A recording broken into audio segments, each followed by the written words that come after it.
and welcome to our activity briefings for Wednesday the 28th of May. And we have everyone here, so nice to see you all. We are going to start this morning. We've had a wee switch around. We've got democracy and engagement first, and communications with Janice is away, so Tony will cover that. Any questions on page 4? Very loud. Councillor Cameron. I can't have no questions. Number of news updates increased slightly. What drives the news updates? Are they external matters or are they driven internally? Thank you, through the chair. That's driven internally, so that's a number of news stories that we're pushing out as an organisation. It can be quite topic dependent. If we've got something that we're trying to push and promote, okay, that could drive them up. Do you have a target, or is there a minimum, or how do you manage that? We don't have a specific target, but our ethos in and around our news stories for our community is often and regular. So we try and get a number of stories out each week just to make sure that the community is understanding the breadth of work that we're undertaking. And one more question, if I may. Yes. In response to those news stories, presumably you measure the feedback or the likes or the comments back or whatever. Are they going up in relation to the news stories? Like, is it diminishing returns or is it increased response from the community? It's very topic dependent. If there's something particularly topical, then we're more likely to see a lot of commentary in and around our Facebook and social media posts and returns, or likes or dislikes.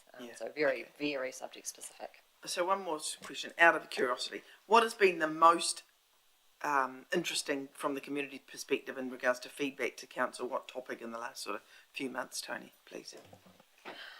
I don't have that off the top of my head with a rounded set of data, but I do know Lakehood has been of particular interest to our community just generally over the last 2 months.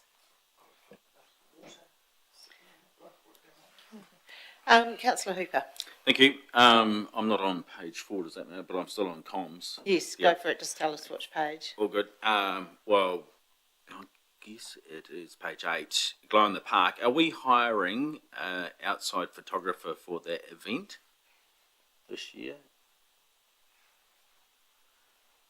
Through the chair, I'm not sure. I can come back to you on that. And also, we discussed this at local government conference in Wellington when the presentation about councils getting slammed on Facebook, etc. And I just wondered, as an idea, often when posts are left, there'll be some self-correcting. People will hop on and say, well, actually, no, you're not right. Council's doing this, and which is a great thing. I wondered if our comms department should private message the person who is talking positively or standing up for council and just say thanks, and whether that was something that they consider doing going forward, and whether that would promote them to maybe stick up for us a wee bit more. But I just thought just a simple private message, so it's only them that receives it and knows, and might encourage some more positivity. Thank you. That's something I could have a chat to the comms team about and just see what their thoughts are on that. Yep. Councillor Ellis. Thank you. Also page 8 and Glow in the Park. Around the marketing, who sets the budget for that? And then where does that money come from? Out of whose budget? Is it business? You have to put your light on. Sorry. There you go. Thank you, through the chair. So the budget comes out of the economic development bucket, so to speak.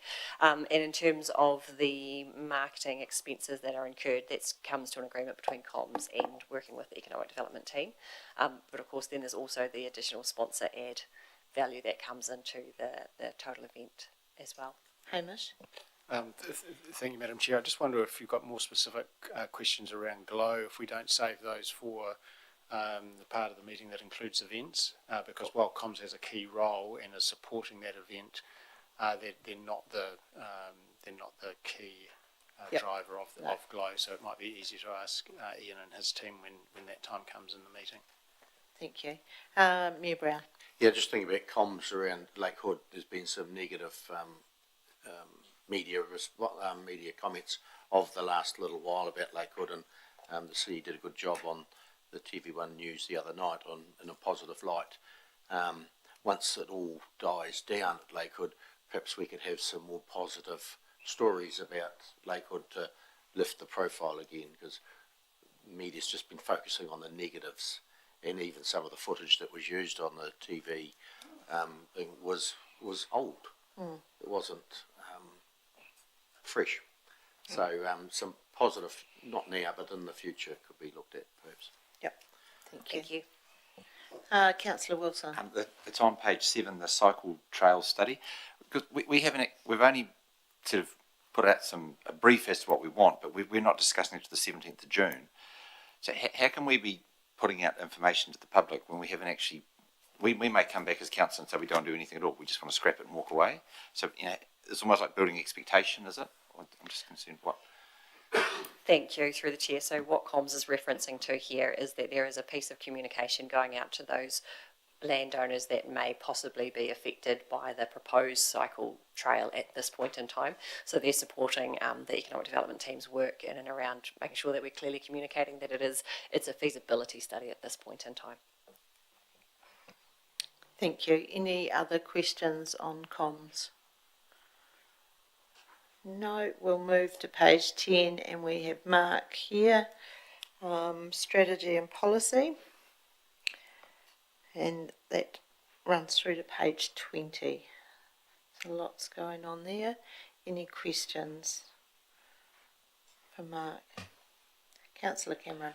Thank you. Through the chair, Mark, there's a lot of, when I look at policy development, there's a lot of comment with regards to scoping the project. They've all got scoping. Can you outline what's involved in that and the approximate time for scoping? I see we're still scoping the forestry strategy, I think I saw in there. Work continues on team to scope. How long do we expect to scope?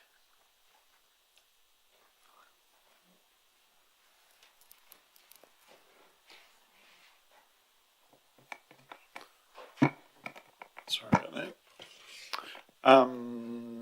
Some of those are sort of subject to other processes that have happened. So it's generally the scoping process is understanding what the issues are with a policy or a strategy, talking to the relevant people or managers that might be involved. If there's a requirement, coming back to council for sort of a workshop, that sort of thing. So it's getting a base level of information to understand what sort of changes might need to be made so we can progress that forward. It varies depending on the project. The forestry one is a bigger one, so part of that's about getting a really good base of information going forward, which is taking more time. So that's probably going to be over the course of a few months still yet. And can I ask a follow-on question? Yep. So let's talk about the forestry one. Property team, presumably, are going out looking at the forestry blocks and assessing the quality of them and when they need to be harvested and do we plant and looking at stuff and talking to people. And then do they come back to you, or how does that relationship work? So we work with the forestry team. They've got their own sort of people that are doing the technical specialist work. Obviously, we don't have the expertise. So we have an ongoing conversation with them about what's happening, the information that's been gathered, how that's sort of feeding into the process. Okay. Yep. So we're employing outside consultants to do all that tricky stuff, essentially. Where there's that sort of specialist help required, yes. Yep. Okay. One more question. Yep. When it comes back to council to look at what's going out to the public for consultation or what's not going out, does it have in there consultation the cost of the consultant? Consultant's $2,000 or no cost or? Hamish says there's light on it. Do we need to wait? Oh no, I just think that the preparation of the planning for this work, a lot of it's done in house. Sometimes we know in the forestry area we've made a change to the way in which that particular activity is being delivered for council. So there's just going to be a whole range of ways in which we prepare the material that will ultimately come before council. We're not trying to assess the individual cost of every input into every piece of work we do. We're simply getting on with the work program that council has approved via annual plans and long-term plans, and the costs that are associated with that work have been included in the budget either through salary and wages or through budgets for external people, if that's the way in which that particular piece of work is being delivered. So we're not assigning a specific cost every time we bring that to you. We're just getting on with the work that's in the plans. Okay, thank you. Councillor Lovett. I'm just going to page 15. You're doing submitting via the Canterbury Joint Waste Committee on the stewardship for the agrochemicals. Is there work being done around the firms here now? Because a lot of our agrochemicals, we take them to town to be disposed of. There is outlets here that actually do that. So hopefully that will be scoped out and a focus put in that paper with what we've got here and doing now. Yeah, I'm not sure the detail of that one as to how that plays out in terms of the submission. So I guess the main reason was that obviously the Waste Committee has that expertise in that area, so it was a regionally based submission, which I imagine would bring in that sort of information into it. Yeah, they're talking regionally, but it would be good to see that we're feeding into that. What's available. I can check on that for you. We don't want duplications. Thank you, Councillor Cameron. Can I move on to the Justice Select Committee consultations not submitting on, and that's the sale and supply of alcohol on public holidays, or these particular listed public holidays. By not submitting, is that tacit support for the adjustment, or is that not tacit support, or is that neutral? What does that mean, not submitting? I mean, I understand capacity, we don't have staff, I understand all that, but when you read it, particularly the last sentence, it looks like we support the sale of liquor on those days. Is that our position? Well, by not submitting, basically we don't have a position, I guess, is what we're saying. And in the case of that bill, I don't think it got through. Oh no, it must have got through the Select Committee, but I don't think it's got any further. So what does it mean? You don't think it'll progress? What does it mean? I understand what it means, but what, it won't go any more, or? Yeah, because I'd like to have a say on that. I suppose it doesn't prevent me having a say. Oh, absolutely. As an individual, you can have a say. Yeah. I could have a say. Okay. Okay. Shall we wait till I want to talk about, please, the infrastructure fund application? You know, through Regional Economic Development Investment Unit. Shall I wait till that comes up? Well, I'll go to Hamish first, and then we'll come back to you, Carol. Just for some context, and it's good that the council is having that conversation about some items that we aren't going to submit on, and it's essentially a capacity issue. You shouldn't take it that we have a particular view about something, but just that we cannot submit on everything that is comes across our desk. We just don't have the resources to do that. So there'll be times where we will rely on affiliated organisations to express a view. There'll be times where we just have to put it to one side. There'll be times where we don't think it's a particular issue, or the council hasn't discussed in any meaningful way prior to, so it doesn't appear to have a strong view. And in fact, when we were looking at the work program, for the whole 12 months ahead, there's a monumental amount of things to be done in the strategy and policy area, and the challenge that we've asked Mark and his team to think about is how to prioritise all the work that is there to potentially be done, and that includes a whole lot of strategy and policy reviews, bylaw reviews, all the work on the statutory processes that we have to follow around our budgets and annual reports and such like. So we're actively trying to prioritise that work, and inevitably there will be some things that we just can't do. I think our obligation to you as councillors is to let you know the things that we looked at and decided not to submit on, so you can get a feel for that. And if you think we're getting that wrong, or you'd like to challenge that, then you have that opportunity to do so. So that's a good sort of valve for councillors to make sure that we are getting those priorities right. But there's a lot of choices that we have to make with the resources we have. And I guess, I guess that's where you look for other bodies who are submitting, so you can join them, such as the Canterbury Waste Joint Committee, etc., so that you makes it a little bit easier. Just a quick question from me. The submissions that were all made, councillors all get a copy of those submissions that are made. I'm struggling to find the gravel management strategy in my inbox, just wondering if that can get sent other councillors. I don't know if you've seen it. No. Councillor Wilson. Page 15, the proposed product steward, it's the same question to what Councillor Lovett had. The proposed product stewardship regulations for agricultural containers and farm plastics, basically that's where they put a price on every single container and bit of plastic. I think it adds about $5 a bale of silage. So it's a massive, big gravy train for people that say that there's so many thousand drums here, therefore we collect this much, but they won't, so it's a, I think going through the Canterbury Water Joint Committee, who's, just to refresh me, who's on that? I think are you on that, Liz? I'm the councillor rep on Yeah. that joint committee, but the committee also has staff representatives as well from every Canterbury council. Yep. So that I would say, because our next meeting's not till August, so I would say that has been done through the staff representatives, I'm guessing. Is that correct? Yes, that's correct. Yep. Yep. It would be good if I could get a copy of that as well. It'd be great to see what they've Yep. said.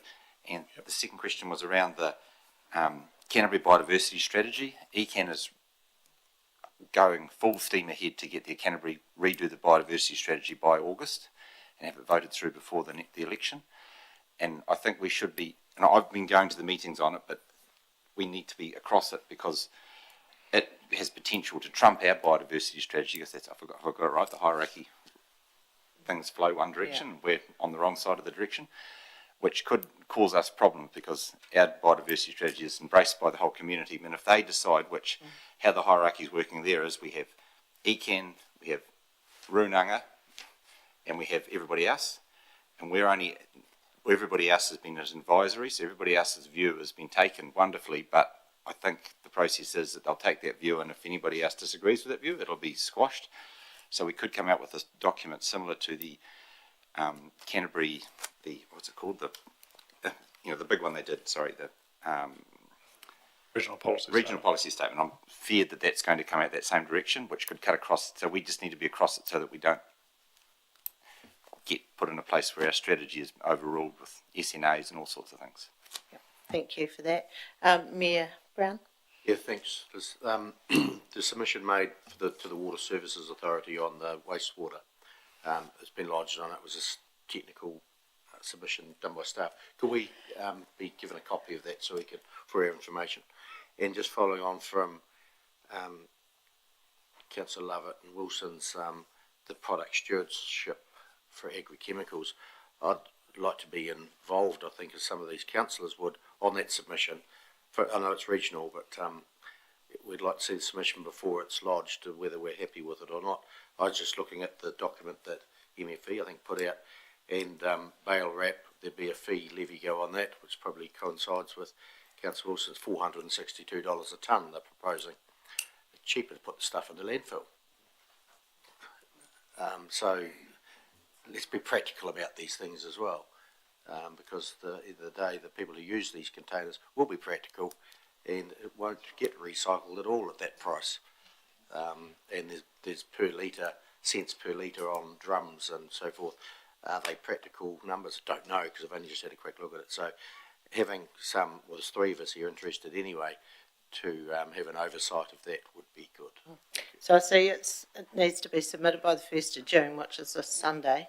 And obviously our activity briefings our last ones were 2 months ago instead of 6 weeks, so we're probably just out of sync a little bit with that. Yeah. Yeah. Hamish? Yes, and my understanding from what Mark was saying is that's one where we aren't writing our own submission, but it's going via the Waste Management Joint Committee. So the opportunity to influence that is perhaps limited. What we can do, though, of course, is whatever we do have in terms of information about that submission, we can circulate it to councillors for sure. Right. Councillor Todd. Thank you. Page 16, the Local Government System Improvement Bill. there's reference there to rate capping. Are we, like that topic has been discussed at LGNZ, and also you've discussed it with councils in Australia that do have rate capping, so it's obviously an issue. Are we, or is LGNZ going to submit on that particular topic? Through the chair. Oh, sorry. Yes, we will be. Yep. I mean, we don't have the detail obviously at the moment. I think that's been delayed a little bit, so Okay. we would expect it in the next month. So. Okay, cool. Hamish? And just to put slightly more context around that, Mark's 100% right. LGNZ are opposing rates capping. DIA initially are introducing some benchmarking financial measures, and they are going to release those very shortly, and they're releasing that in categories of council. So the Ashburton District Council has been grouped in based on population between those councils with 30,000 people up to 100,000. So we're going to be in that grouping. Some of those will be provincial rural councils, a bit like us. Some, however, will be small cities, and so the inevitable comparisons that will flow will have a lot of nuance and context that we will need to explain. We did hear just yesterday that the Systems Improvements Bill is going to have its first reading on the 30th of June. That's DIA's current advice. And we don't yet know whether it will include rates capping. There's a lot of conversations in Wellington from a lot of people about that matter, and just where the government currently sits on it, we're not sure. Thank you. One more? Yep. Just the next one down. Do we have any concerns with the Granny Flats Amendment Bill coming through at this stage? Ian, sorry. Yeah, I see you. Yeah, through the chair, we've sort of, the information on that is coming through in dribs and drabs, and I think we've just had the first sight of the bill. What it will mean is that there will be a lot of system changes required internally to councils. There's going to be new processes that are going to be required, and we're also going to be likely to have more work that we have to follow up on, or that we'll be asked to follow up on, particularly once the construction's occurred. So, in short answer to your question, not so much concerns. It's going to happen, but we're just doing all we can to prepare for it. Mayor Brown. Just on that plastics stewardship that is going to the Canterbury Waste Joint Committee, you're sitting on that. Perhaps you've seen a copy of it. If it might be remiss of them not sending it to the members of the meeting of that committee, if they're responsible for putting that submission into MFE. I hope it's just not a staff-led thing. This is bigger than that. This is regulation on plastics, not just voluntary regulation. Yeah, I'll email them today. Last question from Councillor The Wilson. regulatory standards bill will be controversial, and it will be right at election time and everything. So can we please get a briefing on it so that we can, because wouldn't it be prudent that the council makes the decision whether it wants to submit on it rather than it being done because it's too hard? We should, if we understand it, we can then say no, we don't. We understand it, because I'd like to understand what it means, because it is going to be controversial. We can do that. I understand that's only got a month. It's just gone out for submissions in the last week, post-budget. So I think it closes about the third week of June, roughly, is what I saw. But we can try and arrange something. Thank you. Right, thank you, Mark. That's all for those questions. Lots of questions. Good though, and good to see. And we'll get some answers back from a few things, via email. So thanks, Mark. Next we have memorial halls and reserve boards, page 20. I didn't get my question on the regional infrastructure. Oh, sorry. Yep. Yeah. Thank you. Through the chair to Tony. Can you just remind me of what we were applying for here, please? Was that contribution towards the new bridge development? Yes, it was. Okay, because we've got 7.5 million or 7 million currently. Correct. So this was made prior to the NZTA announcement with regard to their second Oh, bridge. with regards to the funding. Yes, with regard to the funding. So this was post LTP. So when you that probably fund, anticipated this, did you? This response? it didn't surprise me. Okay, sure. Right. Oh, yeah. Thank you. Thanks, Carolyn. So memorial halls and reserve boards, there's an overview there on page 20. Any questions? Ian's not with us today. Councillor Mackel. Sorry, I just wanted to go back to Tony on the previous question. Would you be reapplying for the work that the council will be doing for the road? Through the chair, based on the conversations that I've had with Kanoa, I don't think it's worth our time to reapply. Right. Thank you. Councillor Lovett. Am I allowed to make a comment about Rakaia Hall Committee? We had a meeting the other night, the first one for a few years, and Renee and Anne came out there, and Renee gave them a rundown on the earthquake proofing of the hall, and I think we had everybody on our side when we said we've got time to raise some money, and probably 20 years I think it was, to fix the hall.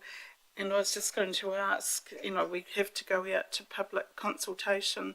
When will that likely to happen? Through the chair, so Renee and I have had a bit of a discussion following that hall meeting. So she's going to bring a paper back to council giving an update, because council had asked for some work to be undertaken around what possible land could be sold that council owned in and around Rakaia to help fund that work at the Rakaia Hall. So once that paper comes back to council, that will map out what the pathway forward looks like.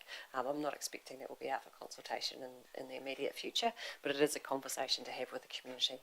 So they were happy with that, and so now they're going to start works around the lower windows, because they are in a bit of a state of disrepair, so they're going to pour some money into that and do the painting themselves, what they can reach.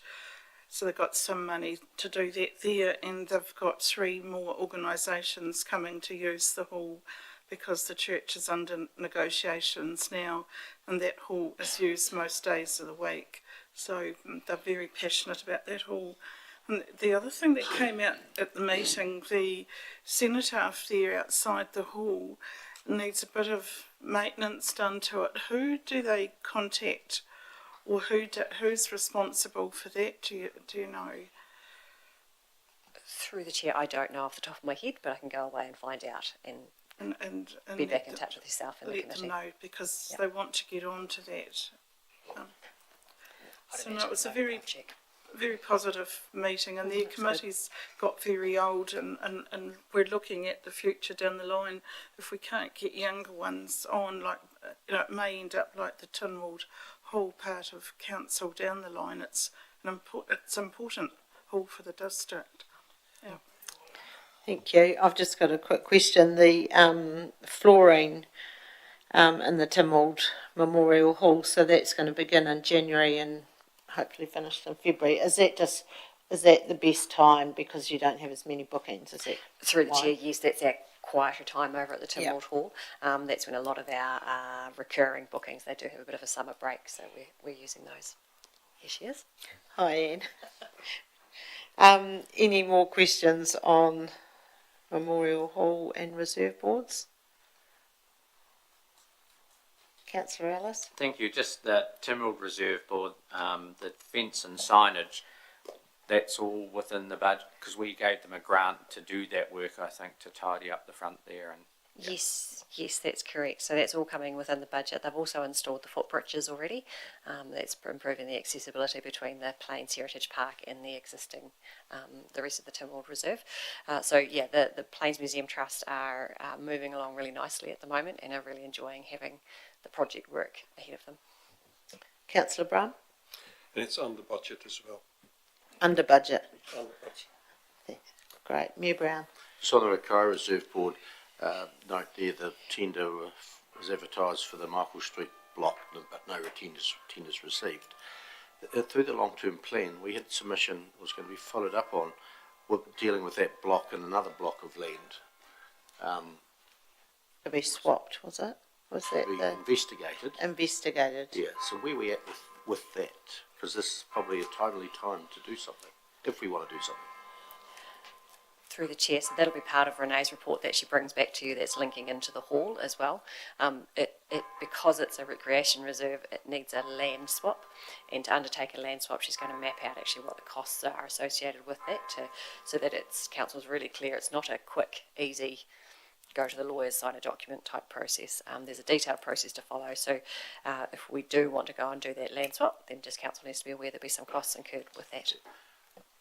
I think if we do a land swap, then we're committed to doing the project.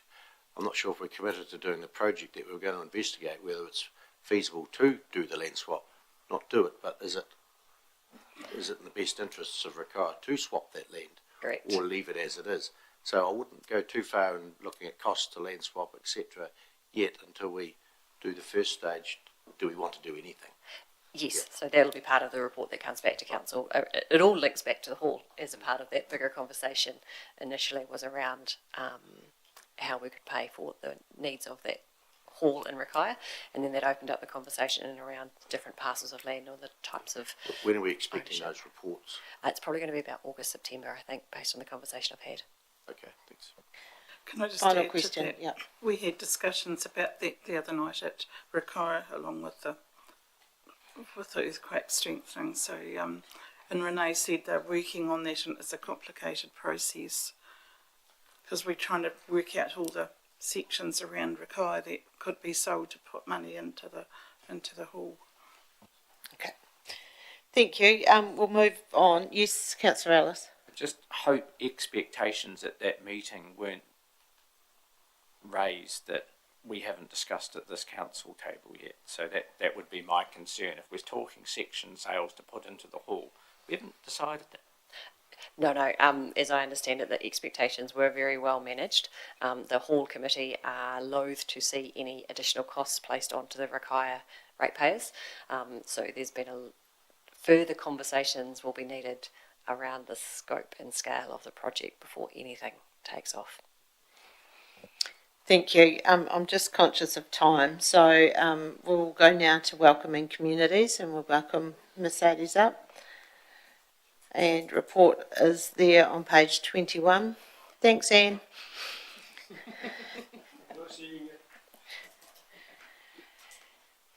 Any questions? Mayor Brown. Third bullet point down, welcome communities and Hakateri Multicultural Council. They've been granted funds to run these hubs for the 16 schools. Where did the funds come from that were granted? The funds come from the Ministry of Education. Education? Yes. Right, thank you. Councillor Lovett. Just on your first bullet point, there about, well, we'd call it Gypsy Day in our word, but are you targeting some of the rural schools? Because a granddaughter came in yesterday and said to me, oh, we've got new kids at school. And I thought, I'm wondering why they're coming now. And I thought there's a good place you could start getting the teachers to, talk about it, and the schools in this document, who are you targeting? Thank you. The schools were the first institutions we targeted. Yes.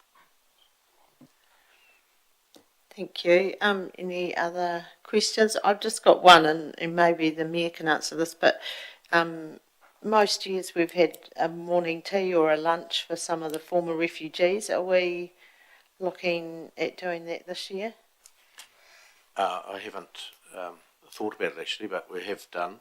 When the former refugees first turned up, we had a morning tea and they were appreciative of it.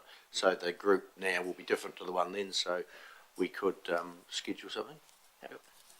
Perhaps we will liaise. Yep. Thank you. Thank you. Any other questions? And, all good? Lovely. Thank you. And you've got some good photos there of all the events that we've had. Thanks, Tony. Did you want to give us an update on anything? just quickly. Just a quick update. Council has been named a finalist in the PRINS Award, so the Public Relations Institute of New Zealand, for last year's long-term plan engagement work. So we should know that. No, PRINS, Public Relations Institute, completely different. Yeah. So we might hear some news soon. Thank you. Thanks, Tony. Up now, infrastructure and open spaces. Morning, Ian. We've got Neil up here. So first reports on open spaces, page 25 right through to 34. And lots of information there. If you have a question, just tell us what page you're on, please. Councillor Cameron. I'm on cemeteries. When I read the dialogue accompanying the graphs, it says that internments are down. Is that because cremations are up, or is that the same as an internment, a cremation and a burial, or what? Yes, through the chair, it includes both, so that's both cremation and burial. It just means that there's less people requiring the services of the cemetery. And that's all the cemeteries in the district? Correct. Oh, well, that's good. Yeah. And the next question relates to sort of a little bit of a segue from the one before, with regards to education of staff around Muslim burials, and you had a meeting, I think, with the Muslim community. Do we have any Muslim burials out there in our Ashburton cemetery? Through the chair, not at this point, but we are preparing for them with the berms available, and there's just some procedural learnings to go on. So we're not fully equipped yet to do them. If somebody passed away and wanted to be buried out there, we're not able to do it? Correct. So where do the people go to? They will, at this stage, there's services available in Christchurch, okay. And they would be through there, but the people we are dealing with represent a large sector of that community. And look, just last week was with staff at the National Cemeteries Collective workshops, and this was one topic of discussion around the processes and procedures. And with all religions and beliefs, there is several different strands that all have a slightly different requirement in their ultimate end. Can I ask, if it's okay, where are the gaps in our provision? Under the Burial and Cremations Act, 1964, we have an obligation to provide for everybody in the community. Yes. No. Why are people going to Christchurch, and where are the gaps in what we do in the Muslim Cemetery Department?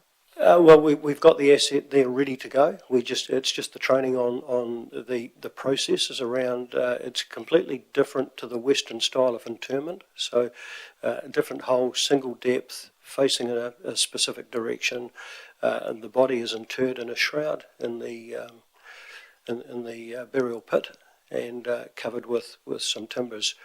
So it's completely different way of doing the process to what we are commonly used to. We've had that asset out there for a number of years now, I would suggest. Through the chair, it was allowed for in the new cemetery development area. Yeah. And we've also flagged an area at the Methven Cemetery, which we're working through as well. So it's taken a long time to undergo the training. So when will the training be complete? We have another meeting next week scheduled, so it's impending now. It won't be far away. Okay. One more question. What is the cost? Is there any difference in cost with regards to the process of burying somebody in the Muslim area or the non-Muslim area? It is in line with the other processes, but there is some additional time, but we're working through that with the community to work out, because the utilisation is different with only being a single depth and not being able to put more interreds in one plot. And that would be in the fees and charges as well. You'd see correct. that. Yep. Councillor Wilson. The first question is to do with the it's on page number 27, open spaces management. I brought it up in the annual plan when we passed it, that I felt that this year we've got to the annual plan, and then we saw the projects that would come up through the domain development plan falling into the long-term plan, falling into the annual plan. It would be great before the next annual plan round as pre-work, I'm talking pre-work, so that we understood everything that was coming out of that process, because I feel at the moment it was falling out of the domain management plan. Therefore, that was done. That was taken as read. Year 5 work was done. It fell into the long-term plan. It was done. Then it fell into the annual plan. And so, if I use the Rebellion Park as an example, that one sort of just it comes through the process fine. But when we came to annual plan time, we should have been fully aware of that, how that was unfolding, because we're under rates pressure. So we need to look at these costs. We can't just say the domain management development plan is going to happen as what it was set 10 years ago, because we may not be able to afford it. Hamish? Look, I understand the point. The process will always be that those planning documents will feed into the annual plan or the long-term plan for resource allocation. We don't assume that they are going to happen automatically, but we do assume that because it has previously been signalled as important or has approval subject to resource allocation, that it's going to flow into the annual plan. I think the relevant annual plan. I think the sweet spot for us is to make sure that you have sufficient information at the annual plan stage that you can be aware of how those things are indeed flowing through. But they are going to flow through from those other documents into the annual plan. That is the process. We need to give you the clarity that you're now approving the resource, and if you felt that was not good enough, then we need to work on that with you. But that's what all those budget workshops are aimed at doing, giving you the understanding of the work that is in there for your final approval, or essentially the approval of the resource that will enable that work to happen. And having the corresponding documents like the domain development plan and all those other plans, asset management plans, etc., so that you can cross-reference, I guess, as well. And we do understand. The staff absolutely acknowledge and understand that it's the allocation of resource through the annual plan or the first year of the long-term plan that enables that work to proceed. It isn't all the previous planning. It's just I did feel that we were fighting a rearguard action, as it was trying to work down to see where the money was allocated for, when it would have been better if we'd had it been highlighted, because obviously not many of us were in the domain development plan. That's one was done in previous councils, and so we had we've only been able to read it in hindsight. So it'd be great to have that when the annual plan, so it would actually make it much more streamlined. Another question, if I may. Yes. The railway footbridge. I see you're planting oaks on the bit there. Does anybody understand what work's being done? Because Railways is within about 2 metres of the bridge over there, doing quite a lot of work. Because I thought that could affect how if we're going to repair it. They look like they're doing a lot of work there. Does anybody know what they're doing?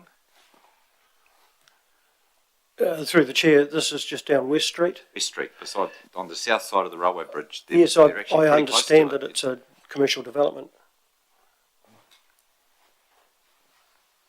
So will that affect if we're going to fix the bridge, will that affect being able to fix the bridge if they've got commercial development within a metre of it? Yeah, probably something to... And we're planting oak trees on the other side, and I'm just concerned that we're...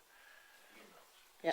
Hamish? Sorry, Madam Chair, I just missed the Ian's full answer. Are we talking about the work that's currently going on in the vicinity of the footbridge? Yes. Yes, and I rang Kiwi Rail this week about that. My understanding is it's not a commercial development, it is tidying up the development that had previously been there, and I understand there was a concrete pad that had been previously there for the silos, the grain silos, and that concrete pad was creating some drainage or stormwater issues on that site or nearby, and that Kiwi Rail were tidying up that site for that reason, not in preparation for some other activity. So that was the answer I got from Kiwi Rail just on Monday, I think it was.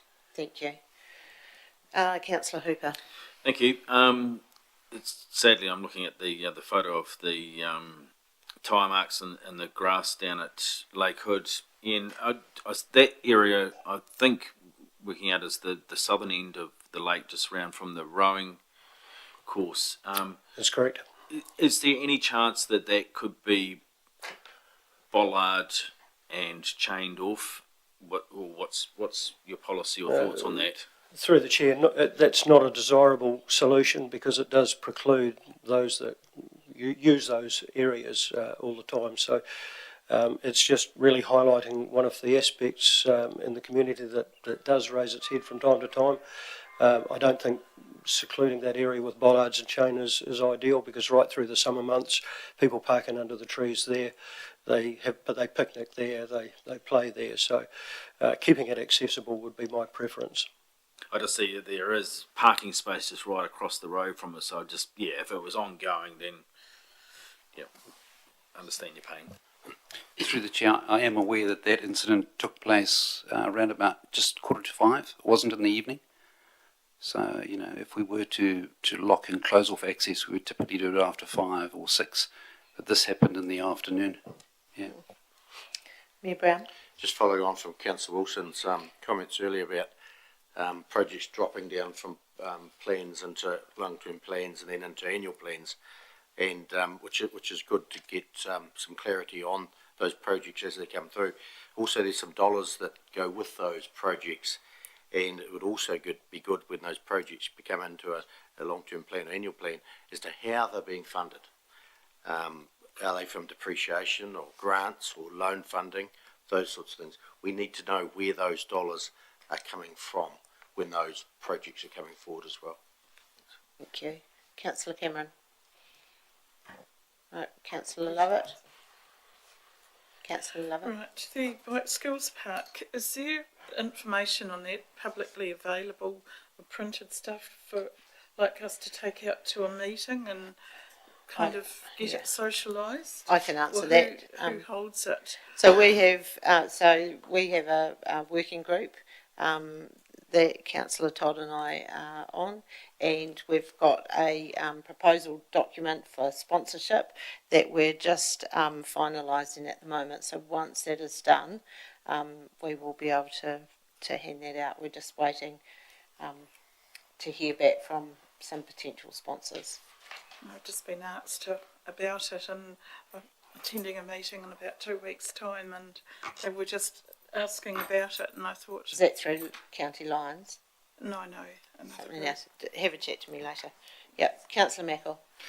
Yeah, just on the damage done down at the lake that Hoops just mentioned before, Ian or Neil, has the council ever approached car clubs in the area to possibly look at a burnout pad as a safer environment for this, so this activity could be done there under a more controlled environment? Because at the moment we are getting our parks ripped up on occasion, as well as more dangerously on intersections quite regularly now. Have you ever approached car clubs? No, we haven't, but perhaps we should. Yeah. Thank you. Last question. No, not last question. 3 more to go. Councillor Todd. Thank you. It's on page 30 under planned projects, Wakanui Mill Creek. Just the last wording in that paragraph, ECAN against condition requirements within the Ashburton Network stormwater discharge consent. What page are you on, sorry? Page 30. Under planned projects is the second paragraph.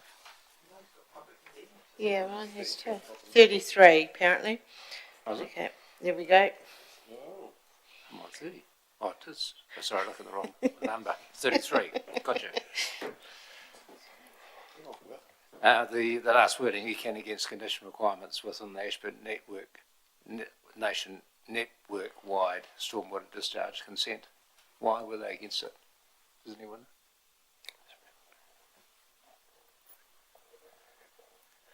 know? Through the chair, that would have been in relation to the desirability of having the channels planted as opposed to sprayed banks. That relates to the planting project that the biodiversity team are undertaking on the shoulders of the creek there. Mayor Brown. Thanks. I'm not sure where this fits, but noticing the clock tower just across the road, the lighting on it at night, well, obviously it's at night, it's deficient in some areas. Is there a plan to repair it, fix it? It has been like that for some time, where it's not illuminating as it used to. Right, thank you. Through the chair, I'll pass it on to the property department. What's the department? They look after the clock tower.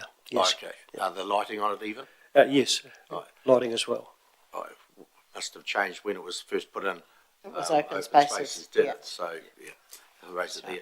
And just also on the photo of the Rakaya toilets and complex out there, I was out there on the weekend, and it's a great facility that they've built. The toilets are looking very smart. It's a credit to all involved. Yeah, great asset. Yep. Thank you. Very quick question. No, That's okay. I just want to follow on from Tony's question on the biodiversity. Are we up to, can I do that? Yes. Are we on to that? Yes. But it's not related. Ian, I have emailed ECAN and done snap send solves with regards to blimmin' weeds, noxious weeds, reportable, notifiable weeds down on the river trail. You know, we've got Old Man's Beard, we've got broom, we've got ivy going up the poplars, and they say there's no resource. How do we move forward on that? I mean, I understand it's ECAN's responsibility, but we are enduring the mess and the scruffiness and the lack of ambience down there. Can we take over? I mean, put the money aside. Can we take over from that and tidy it up, or is that just the gig? Through the chair, that is a large tranche of work. Yeah, I'm not suggesting that. I'm just asking, how do we move forward when it's looking blimmin' rough? Through the Hecatory Trails group, they are maintaining just the corridor where the trail is. Outside of that, on all sides, we really just need to canvass ECAN for them to look after their property. If it was council property, that was district council property, they would be pressuring us to deal with our noxious or otherwise weeds. So I think we need to take the same approach. Well, can we do that? Because I've done that. Every time I go down there, I do a snap send. So it's just disgraceful. When's the next time, or when do we usually have a catch up with ECAN councillors or invite them down here, or we go up that way and sort of express? Community, if we were able to, I'm sure the community, I'd get out there with a spray can if I was allowed to. I'm sure the community would take your glasses off. Okay, we'll have a think about this. We're running quite behind in time, I mean, so Kiwi Rail, and they're sort of tidying their act up now. So no, I understand that. Thank you. Thanks, Ian. We'll move on to solid Thanks, waste. Madam Chair, councillors. Move on to solid waste management. We've got Hernando and Chrissy, page 34. Excuse me, Mr. Chair, Mrs. Chair, Mr. Chair, Madam Chair, got it right, sorry. I've got questions on the biodiversity one, because there's two things there that concern me. We're doing a stock water closure strategy, and we're planting a whole lot of stock water races, which may be closed. We don't know yet. They may be closed. And so we haven't, the process is that we do the stock water, we look at the biodiversity, we do all that. And so we've got the yin and yang sort of scenario, one lot of planting stuff and building up a, you know, it's almost, I'm concerned that we're doing stuff and then we may look really stupid when I, in our committee, say, no, we recommend you shut those ones. And then on the other hand, council's planting them the same day as we shut them. So we just need to get that lined up a bit. I know it's under those plans, but I would have thought that the closure strategy takes precedent over everything else we're doing at the moment with regards to stock water races. Yep. Have a comment, Neil? Yes, no, certainly that is something we will be working with open spaces in our stock water transition program. It is something we've got to get our heads around and sooner than later. Yep. And last point, I thought Enviro Schools was funded by ECAN. There's a mention about Enviro Schools. We're going to fund it through the Biodiversity Strategy Information Fund. Will cover this project. I thought Enviro Schools was a ECAN project. Through the chair, there is an element of ECAN funding for the majority of the Enviro Schools program. However, the biodiversity strategy did also talk to support for the Enviro Schools in the local areas, and there was some element of connection within that in the allocated funding. I just hope we're holding ECAN to account, because we as a community are funding ECAN to do that, and if we're not getting our cut of the pie, we need to... Through the chair, absolutely, and I have pressed that myself on that topic. Any further questions? No, thank you. We'll go to page 34, solid waste management, Hernando and Chrissy. any questions on page 34, 35, 36, 37, right through. Councillor Hooper. Thank you. The illegal dumping, maybe the 80s, but I thought we had asked for some more information around that. Can anybody else around the table remember that? Just, it'd be nice to know if the people were caught up with, if there was payment for clean up, fines and all that sort of stuff. Have we asked for that before, Hernando? Yeah, through the chair. We will gather more information about that and report on that in the next meeting. Thank you. Councillor Cameron. Thank you, Hernando. Contractor complaints, very low numbers, and satellite drop-off site issues. What are they? Like, what are the contractors unhappy about? The contractor complaints mostly are drivers that are passing through properties, missing bins, and some of them, there's an occasion where a truck would damage a property, like posts, litter boxes. So it's not customer abuse of contractors? No, good. And the satellite drop-off site issues? The most common would be people are not able to put the recycling into the bins because the opening are too small. Okay, thank you. Councillor Wilson. When we talked about FOMO about 6 months ago and how we were going to FOGO. FOGO, is it? Yeah. FOGO? Organic waste or something, grass clippings. We weren't sure of the volumes. We were guessing a bit as to the volumes, but now that we've let the contract, is there been ongoing work done to make sure that the two match up? So what we've let a contract at and the amount that we're getting, because obviously we'll understand that going forward. Because obviously the waste to the dump and just not using 2 years ago data and then get a contract let and suddenly the contract doesn't match up because the bins are too full or empty or whatever. Is the work ongoing on that? Ideally the best is going to wait until it actually starts happening. But there are other contracts around the country that they have started FOGO collections, so we could perhaps tap into some other information and see what volumes and quantities they're getting through their new system. So we could certainly do that. Yep. It's really to do with the behavioural change of people taking stuff to the dump or standing on their bin to get it in there because they think it's free, and that may affect the income at the dump quite significantly because it's going through the bins. Yes, we could contact other councils and get that information. Councillor Todd. Thank you. Page 41, just under waste education, the curbside audits are ongoing. Are they improving or are we still battling that issue? Through the chair, it swings and roundabouts. Some weeks they have really good runs, and other weeks they have where they feel as though they're hitting their heads against a brick wall. So it just in different areas. There's a couple of areas in town that are perhaps more challenging to educate than other areas. But in general, I think that it's better than what it was. Councillor Cameron. Thank you. Just regards to the polystyrene and the industrial waste, builders and stuff. How are we handling that now? That was a concern for us.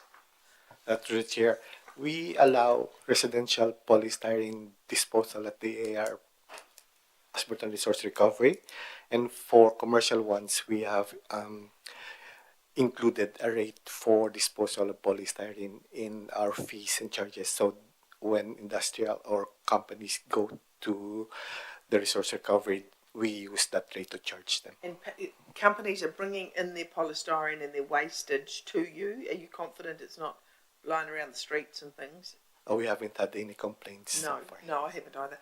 So what are you doing with it? Are you putting it in the trucks and heading it up? What is happening to that? Yeah, a private company from Christchurch pick it up. And they come down and pick it up? Yep. And that's based, and we're charging for that, so it's a cost recovery sort of thing. Thank you. The fees and charges that we charge them are actually the fees and charges that we pay for the contractors, so we just pass on the cost. Cheers, thank you. Councillor Ellis. Thank you. As a follow-on from that, how are we dealing with the polystyrene and waste that comes in via skips of general rubbish from building sites? Because I see you've also got the comment in here, the new compact is working well, but we're struggling to get to the rate required because of the amount of polystyrene and soft plastics and various things that are coming through the waste area. So how are we dealing with that? Through the chair, when most of the time it's residential companies are just throwing their polystyrene through, not through the dump station. It's mostly residential properties that have bought new appliances and everything that puts their polystyrene in the rubbish bins. So it's not the commercial that's our issue. It's more residential ones. Councillor Hooper. Thank you. I saw on a local notice board Facebook page that missed collections had been occurring in town, but I'm just looking at the numbers here and it seems reasonably sort of consistent. You guys haven't had any upsurge in the last few weeks, and what is the best way for people to go about informing council? Should they ring, or is Snap Send Solve the best way to go if their bin's not emptied?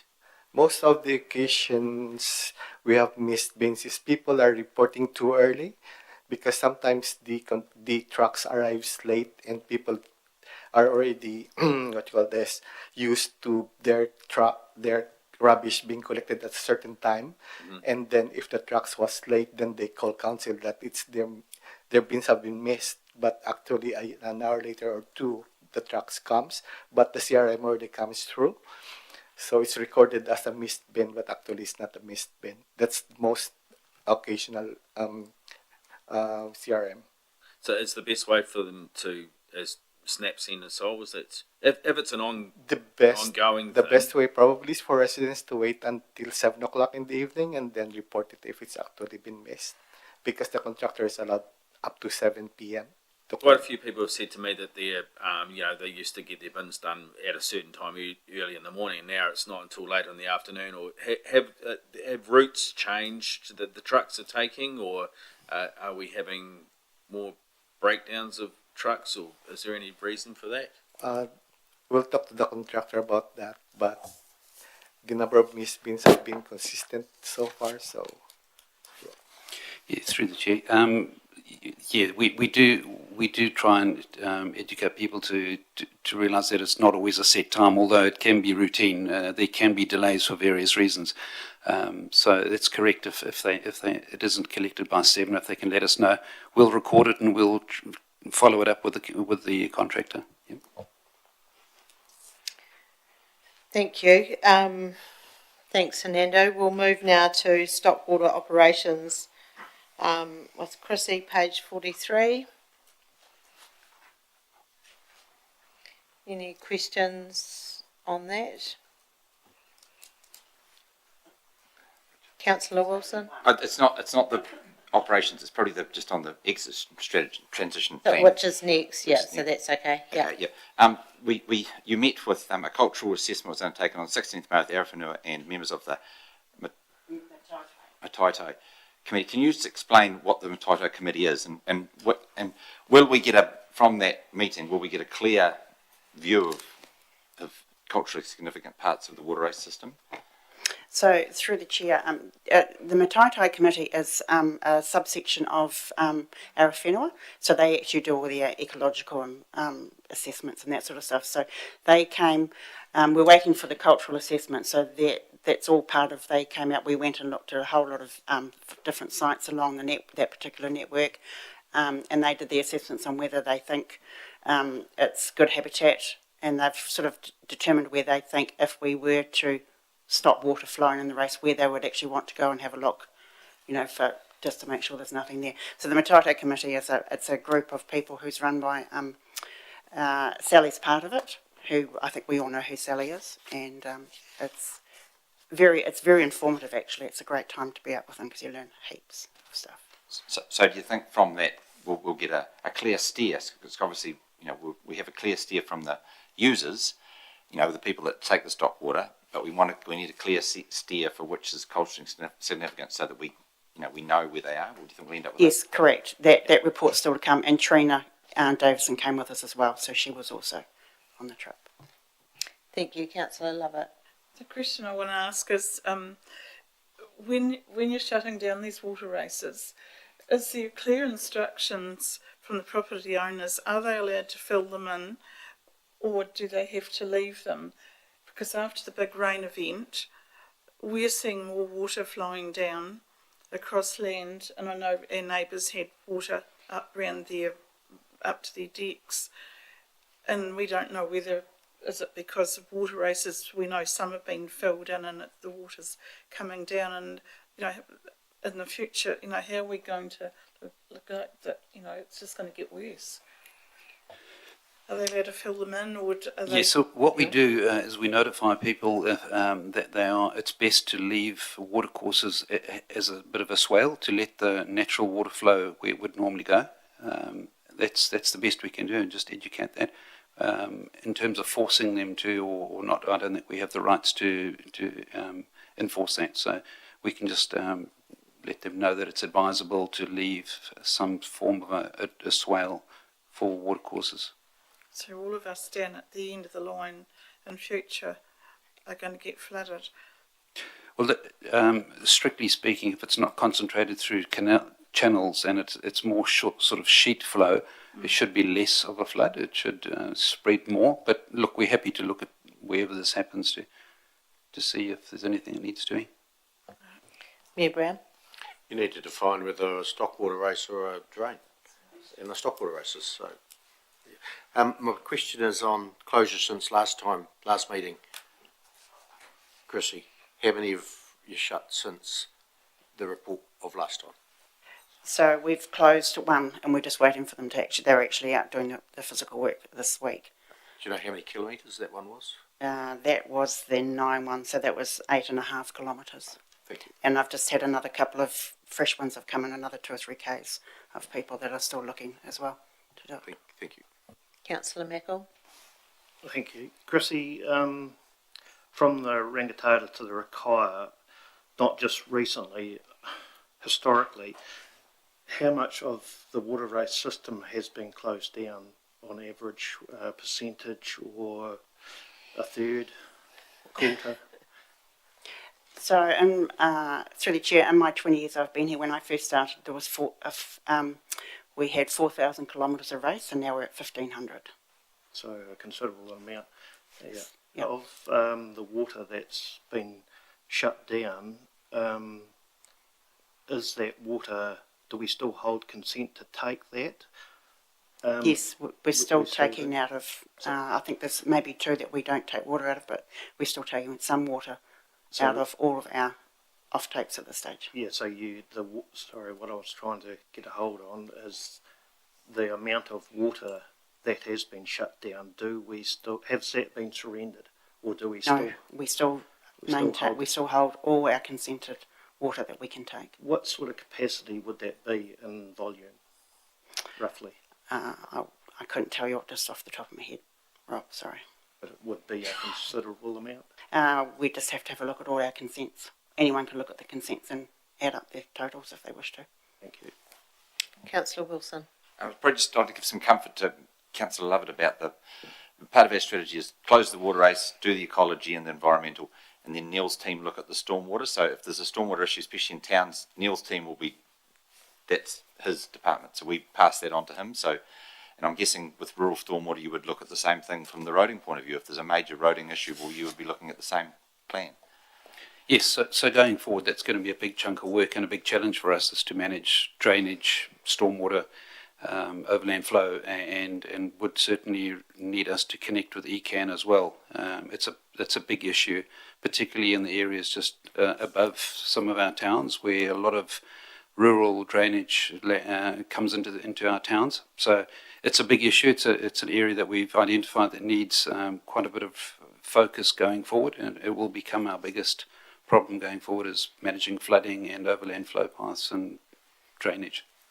And it's further to Councillor Mackel's question, the potential use or what happens to some of these consents. It would be great when we go through the stock water closures, if there's a a closure that we're looking at doing, that the council, through perhaps your team, could have come to us and said, well, there's a potential for this water to be, if it's through the ponds or if it's at Lakewood or whatever. We understand that when we're going through the process, because that's quite integral to what we're doing. You know, we need to know that if there's a flow that's going to go somewhere, well, it needs to be considered at the same time. Yes, that's right. Certainly will. Yeah. Thank you. Any other questions on the Stockwater exit transition? And I see there's a drop-in tonight at Staveley Hall for the Bushside user. Everybody's welcome. Thank you. Good. Councillor Meckle? Thank you. Just a wee bit further of my question. Is there a race that would hold a significant capacity of or volume of water from the head race through to Lake Hood? At all that springs to mind, Chrissy. Hamish? We've talked around this issue before, and there is no opportunity to transfer water from the water race network directly to Lake Hood. So the consents don't permit that. So whether that's what I'm banging on about, Hamish. Yep. We need consent to do that. You keep saying there's no consent, but I keep asking, or suggesting that we do fight for or ask for consent for that to happen, whether it's through a channel that will hold some significant capacity, or piped. That could be a significant cost to us, but it's an option, or preferably down Ashburton River. Yeah, no, I understand the point, and we have talked to ECAN about it, and they've said no. So you would need a fresh consent to take additional water that isn't currently available to Lake Hood to go into Lake Hood, and that consent is the one we've had conversations about, whether it would be a non-consumptive take. We've talked to them about having a trial, and ECAN are saying no. So has ECAN consulted with iwi? I don't know the answer to that. Because at the end of the day, iwi has the final say, not ECAN. That conversation should have been had with iwi, with ECAN.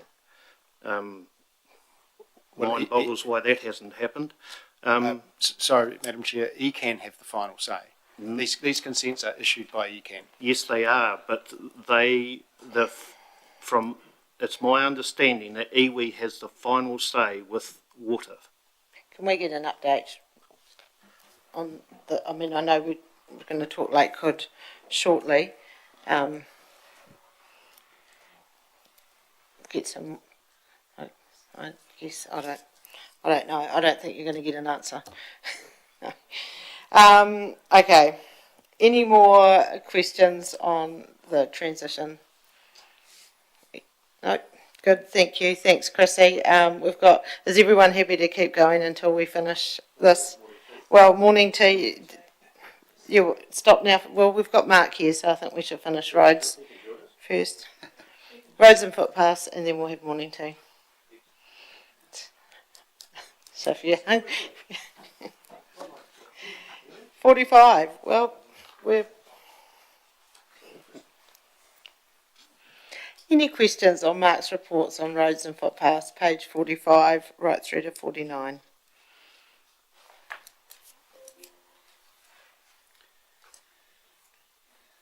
I just had one, Madam Chair. Yes, you may ask. We've got a new streetlight contract, Mark. How's it going? Because I'm getting a few queries through my email about slow or nil responses. So how's our new streetlight contractor performing? From my knowledge, they're performing well and are responding to the calls. So if we know specific ones, I know there's always some CRMs that come through as being overdue, so they're forwarded on to Asheen. They've got a lesser number now than what we had in the previous contract, so in terms of the monthly reports that come through. So I'll follow up on that, though. But they are performing well, though. They seem to be and responding to queries. Yeah, okay.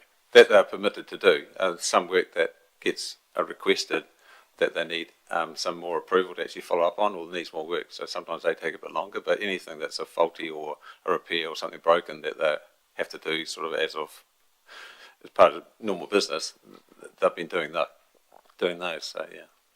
Just one that I'm aware of is the four requests and no action, but it is sitting with the sheet now. So yeah, sometimes there's requests for there's light shining through my bedroom window. Can you do something about it? That won't necessarily get attended to straight away. It'll just be looked at and inspected and see what we should actually be doing with it. yeah, this one's the opposite of that. Don't go at all. Yeah. Councillor Lovett. We're just going to work completed, and they've done repairs, 5,966 pothole repairs. Do we ever get a tally on potholes that they keep going back to repair 2 or 3 times? Do we ever get that listed out? You know, when they repair a pothole, it should last. They shouldn't be going back and back, because we see it out in the road. Yeah, not specifically, no, but yes, and as we've discussed, it depends where the pothole is. If it's in a bit of a failure that needs a dig-out repair, the pothole patch is a temporary fix to try and hold it until we can actually do more work, which is quite a lot of what we do out there. So I'll see if that can be reported. I'll have a look in terms of repeated sites, things like that. But yes, and it does happen. Some don't. Some might only last a couple of weeks sometimes, depending on the weather and the traffic going through them. Some will last 6 months. So 6 months is the expected for a pothole repair as a holding repair for it to last, but some won't last that long. Some will last a bit longer. So Some last only a couple of days. yes, some will, yeah. Because, you know, I'm just thinking of the cost-wise, if you keep going back and keep filling these up, it'd be interesting to know how many times they go back to a set of potholes. It's a cost to the contractor because it's under a lump sum, so they get paid no matter how much mix goes in there. So. Councillor Cameron. Thank you. I've had somebody come up to me and talk about street lights, and they feel there's inadequate street lights on Allens Road, Carter's Road intersection. Who deals with that? We do, but that's capital work, so it needs to be funded as new installation. Which Do we you need. have a list, or do I tell yes. you about that, and you go and look at it in the dark and see what you feel about it? Yes, and then we need to have funding for it, and those sorts of things will be covered by our low-cost, low-risk projects that we haven't got any funding for. So it has to come out of our unsubsidised budget that we've got. So it'll come out of that. And so the sites, and Allens Road, Carter's one has been brought up a bit, and an upgrade of Allens Road as well. So that's where it has to be funded from. I understand that. Yeah. So it's on the list, and you'll go out there and look at it with the torch one night and make a call? Yeah, and then we have to fit it into the program work and balance it against other work that we want to do as well. I understand all that, mate. So can you just send me a list of where it fits? Absolutely. Monday? Yeah. Thank you. And Maybe send us all the list. Beg your pardon? Maybe we all get the list. Yeah, well, everything that goes to one goes to all. The next question I have, please, relates to the Long Beach corner, which is NZTA, Long Beach State Highway 1. It's just a shocker. Do we have a conduit back to NZTA? Because I gather that probably their managers aren't driving up and down the road to look at it, or what happens there? Because it's mainly people, our community, are driving down there a lot. How do we communicate that's an inadequate fix or inadequate repair? What's the policy there, or the strategy? Well, you can put in through our customer services of CRM, and it's on the state highway. It'll go to the state highway guys who'll deal with So that. that's a SnapSend site. Yeah, SnapSend site will go there as well, so they'll know it's a state highway and it'll go to them. Or it'll come through us as well. We've got contacts at NZTA, so if we know what the issues are, so with the we've right brought it up to a few times that Long Beach Road State Highway 1 is a shocker. And it's only done 6 months ago, but it's even my untrained eye can see that that's bad. The other thing was, I know we talked last year, and I think you put a skidding when icy sign outside Long Beach School as they go around that corner. 3 months ago there was another accident round there. Do you think the signage is adequate to tell people to slow down bad corner? Yes. Okay.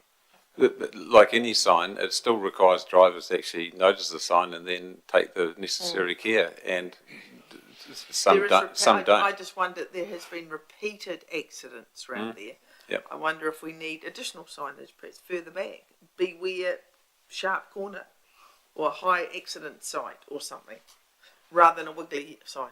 Just a comment. Thank Thank you. Mayor Brown. Yeah, the contractor has been doing, usually it is monthly, I think. I can't see them or find them anywhere. The last one was many, many months ago. Are they still doing them, and do they have to do them?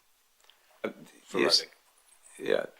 I'll follow up where they are. Yes, they do get logged. They should be on our website, so I'll just follow up whether they have been done or not. So.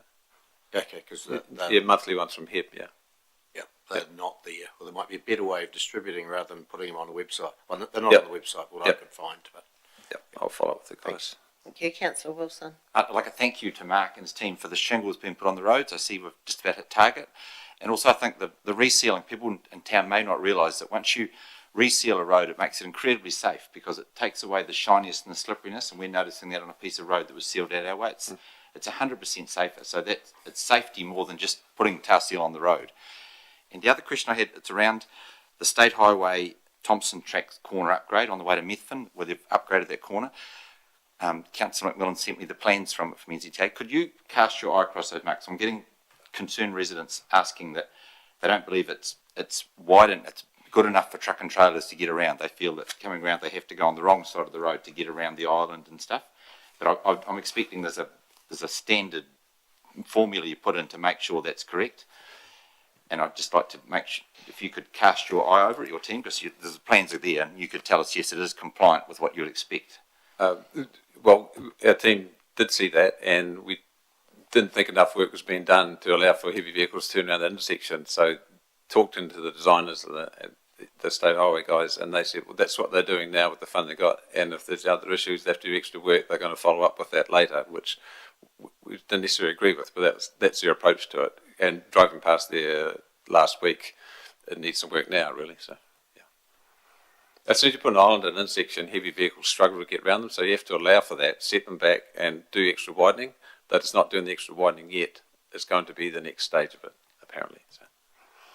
I think the plans that I sent you were the most up-to-date ones, and yep. I think they may have been changed after that, but they looked like they did do a little bit of widening, not a huge amount, but they did do some, and it doesn't look like they're totally finished because there's still a digger there, and there's a lot of shingle across the main road. There is, they needed a bit more. Yeah, they do. Councillor Lovett. Right, just following on from Carolyn, it just reminded me, I was down at Willoughby School, Long Beach School, on Friday, and talking to the fire brigade boys there, and they've been to a few of those incidents of cars sliding off the road on that bend by the rubbish bins there. They said it's the camber of the road, and the way the cars are coming round, and it's shiny there, and they've had quite a few they've been called out to lately, so... We usually get an update at the road safety meeting from... Well, I've told them to email in and snap send and solve it, and I said, yeah, I nearly forgot about it. Yeah, well, we get a report from FENS on the accidents that they've attended, so yeah, if it's it just comes the up, local boys have been, called out. It should still come through that report. So it definitely needs attention. Yeah, thank you. Councillor Mackel. Thank you. Just with the significant investment that we're putting into resealing roads, particularly rurally, I've noticed that work's happening and all great, but we used to take the edges off, or the councils used to take edges off the roads as far as grass and soil build up. And what I'm noticing now with rains, that rain is not getting away, and one of the biggest issues around potholes developing is water. So why aren't we doing that work anymore and letting that water build up and not getting away for some time?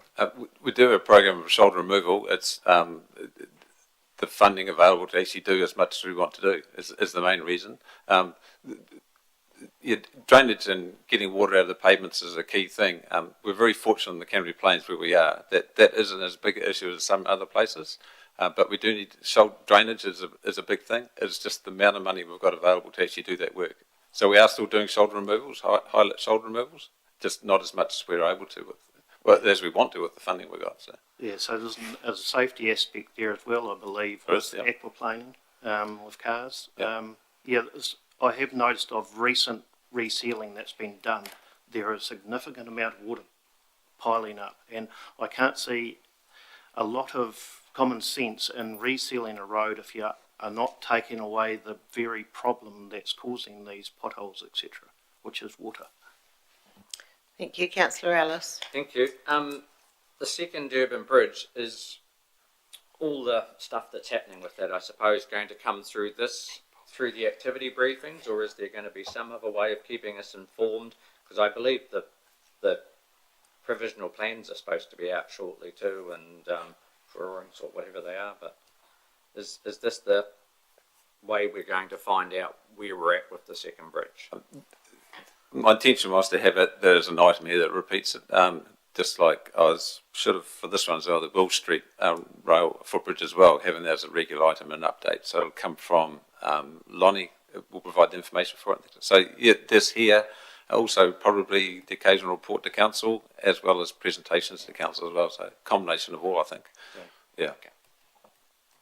Mayor Brown. Just follow on from Russell, that link you click on, it's got a timeline there, so we need to know that timeline is being adhered to, and there's some timelines getting very close now for detailed design completed, I think, reading it. So keeping us in the loop with that will be great. We can put pressure on if need be. That wasn't my question. It was single issue outside the Rakai Cemetery. The road was resealed in the resealing last summer, just been, and there's some tree roots that go across the road which cause a bump. And travelling over them last weekend, they seem to be getting worse. Could you inspect and see that something it either needs to be repaired or not? Because I'm getting the odd comment as well on those tree roots that are lifting.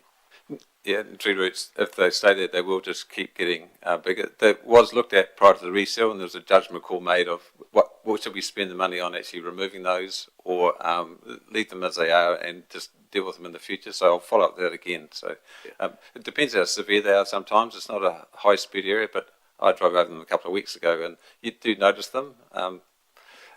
If you're cutting tree roots or having to dig them out, you can cut alongside the road just to cut them off and then dig them out.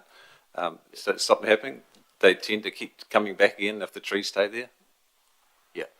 Try going over them 100 kilometres an hour, because that's what the road is in. As a maximum, yeah. Yeah, and just see what you think. But I think they're getting worse. Yep, they will. There's no doubt they'll get worse, yeah. Needs a re-inspection. Okay.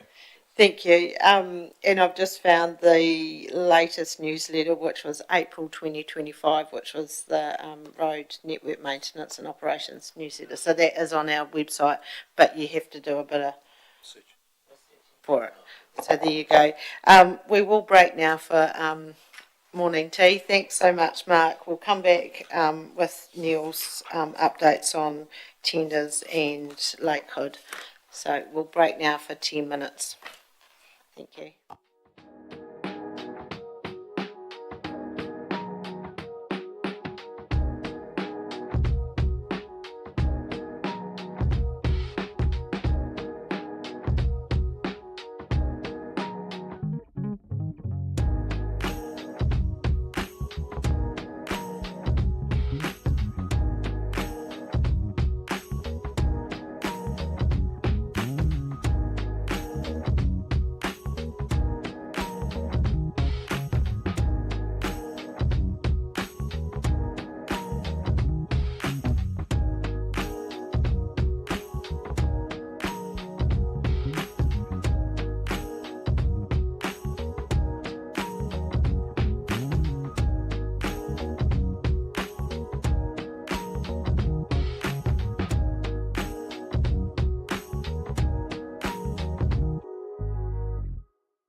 activity briefings.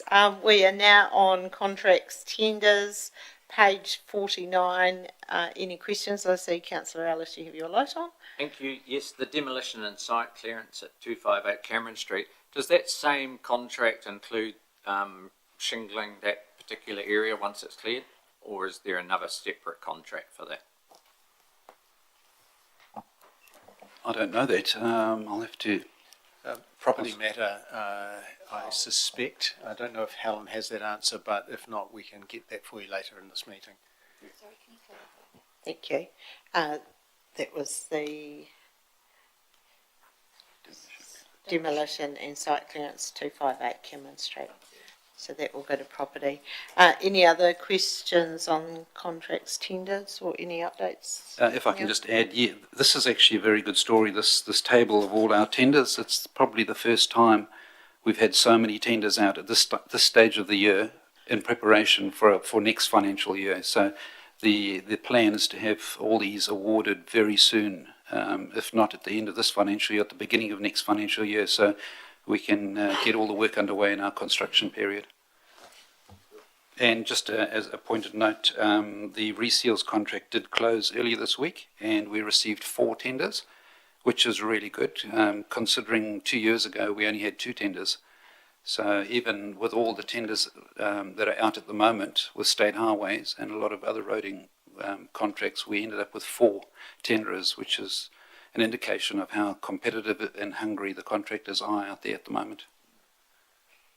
Thank you. Councillor Hooper.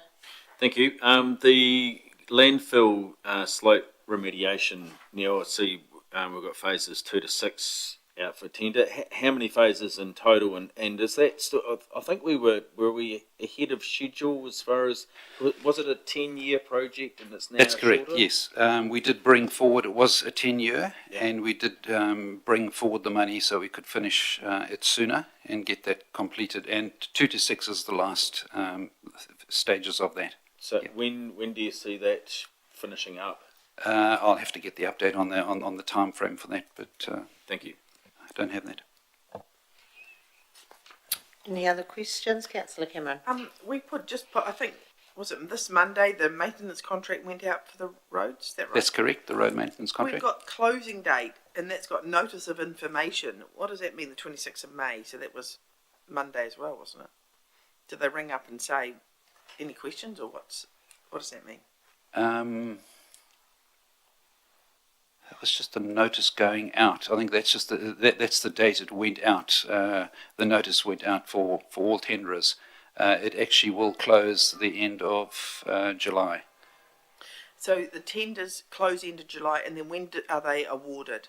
Then we're intending to bring it to August, September. So there's a 2-week turnaround sort of thing? It'll probably be about 3 or 4 weeks. Okay. It's quite a detailed evaluation, being 3 schedules. Mm-hmm. So it'll take us at least 3 or 4 weeks. Okay, thank you. Yep. Mayor Brown? Yeah, just reading through the road networks maintenance and operations contract, it's pretty detailed and concise, and there's no what's the words? It cannot be misinterpreted as to what work needs to be done. And when it is awarded, it'll be your people's task, Neil, to ensure that it is adhered to, because it looks a good contract. Yeah, it's what the community wants. The roading team have every opportunity, every time they go out, they refine it and make improvements and pick up on areas that they've had problems with, and they deal to those in the next, when they can. So it's been constantly being improved upon, and they believe they've given it their best shot this time. Yep. Is it a 5-year contract? That's correct, 5 year. 5 years. Yep. Thank you. We'll move on to Lake Hood, and there's just a wee update on the bottom of page 50 there. And we had obviously the report that came to council last week. Anything else to add, Neil? Just to mention that we still do have the lake closed. The health warning is still in place. We haven't received one reading in the green category, which is under 0.5 for the cyanobacteria biomass figure. So we need 2 consecutive weeks of readings below that before the health warning is lifted, and then we would only then consider lifting the closure, the lake closure. Any questions, Councillor Hooper? Thank you. So when you talk about those test results, is that from one specific test site? Is that from the worst? That's correct. So ECAN come down, they have 6 sites that they inspect visually, and on their visual inspection, the worst one they would typically take the sample from. So it's purely from a health perspective. And how often are those tests being done? They're done weekly. Okay. They come down every Wednesday, Thursday, and we get the results the following week. Thank you. Councillor Cameron? Where do I find them, Neil, on the website? I'm just trying to find the readings, the results. I've just gone onto ECAN website and they've sent me to something else, and that's a dodgy link. Do we publish the readings? I don't think we have. We did have them in the report last week. We did have the readings up to last week, but we don't typically publish them week by week. We could perhaps. I mean, I don't know. I'm interested in that, but I don't know if there's generalised interest. But I'd like to be able to look them up and find them. Yeah. Okay. When would you anticipate, or you can't guess, when that warning would come off? All I can say is that last year the warning came off, I think it was the second week in June, and with temperatures dropping now and the results dropping really low, we're not far off, we don't believe. But we don't know, we can't say. Hamish? Thank you, Madam Chair. I wonder, Neil, whether the information that we got yesterday from the reading last week is worth sharing. It's still not in the green. So we're at least 2 more weeks away, and possibly longer. So we're still not in the green. That's correct. So the result we received this week from last week's tests showed a figure of 1. We need it to be below 0.5 to be in the green zone. And we are getting under pressure from groups wanting to use the lake, particularly rowers. So they're very anxious and wanting to use the lake, particularly now as we are lifting the level of the lake. We've done our winter maintenance, we've repaired the intake, so that the lake level is rising, and which should also help with the water quality, because it'll dilute it more, and certainly looking a lot better. Richard? How do you plan to engage with the residents? Because obviously the people that have come out, so we can go somewhere else or do something else, but if you actually live there, how do we plan to engage with them so that they know what the program is and are not living in a place of uncertainty? So we have met with them. Occasionally we have meetings with the Residents Association. We do share all our communications to their Facebook page so that they are aware of any updates that we have, and that's how we typically keep them informed.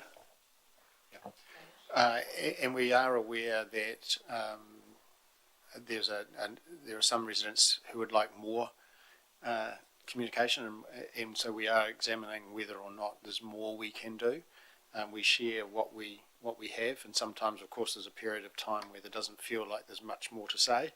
But those are the gaps where people fill the space and assume we're doing nothing, which isn't true. It's just that not much has changed in terms of reporting something meaningful. But we are going to have a look at that and see whether we can't increase the communication, even if we have very little new stuff to say, just so that they know that it's still top of mind.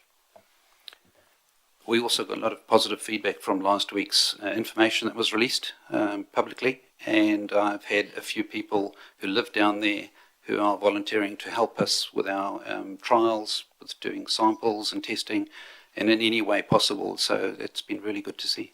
That's good. Thank you, Councillor Lovett. Oh, that's positive.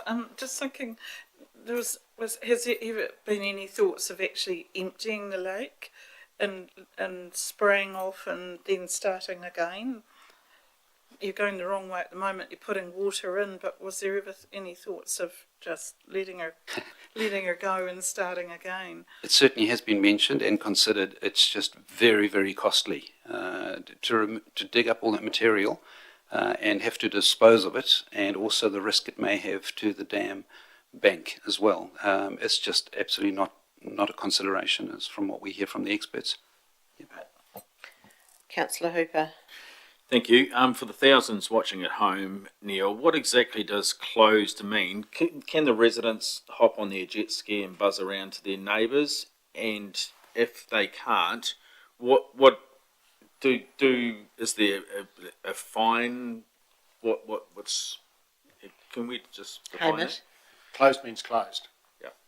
Which is the common meaning of closed.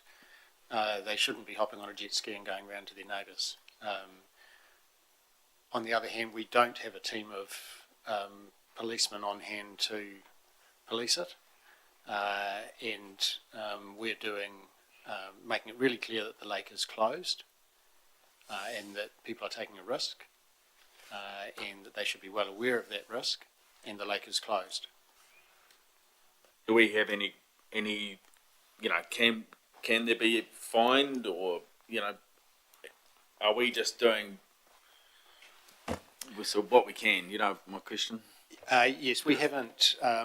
We've talked about how that might be enforced, but we haven't come to any conclusions at this point, and it's not our intention to race around trying to catch people and punishing. Yeah. But we reiterate over and over and over that it is closed for a reason, which is the public health reason, and there is still risk, and therefore we just continue to advise that the lake is closed and still under the health warning, under the protocols that ECAN and Public Health and ourselves adhere to. Thanks. Councillor Meckle. Yeah, closed means closed. Is there, or is there going to be, we're doing trials with the lake, etc., trying to find out what's happening there and how to fix it. Have we looked in, or are we going to look into what it's going to be doing potentially to the value of real estate down there, and the loss of earnings, etc., from the lake, from the district wide? I've just got that question. I also have another one. Could that one be answered first, please? Hamish?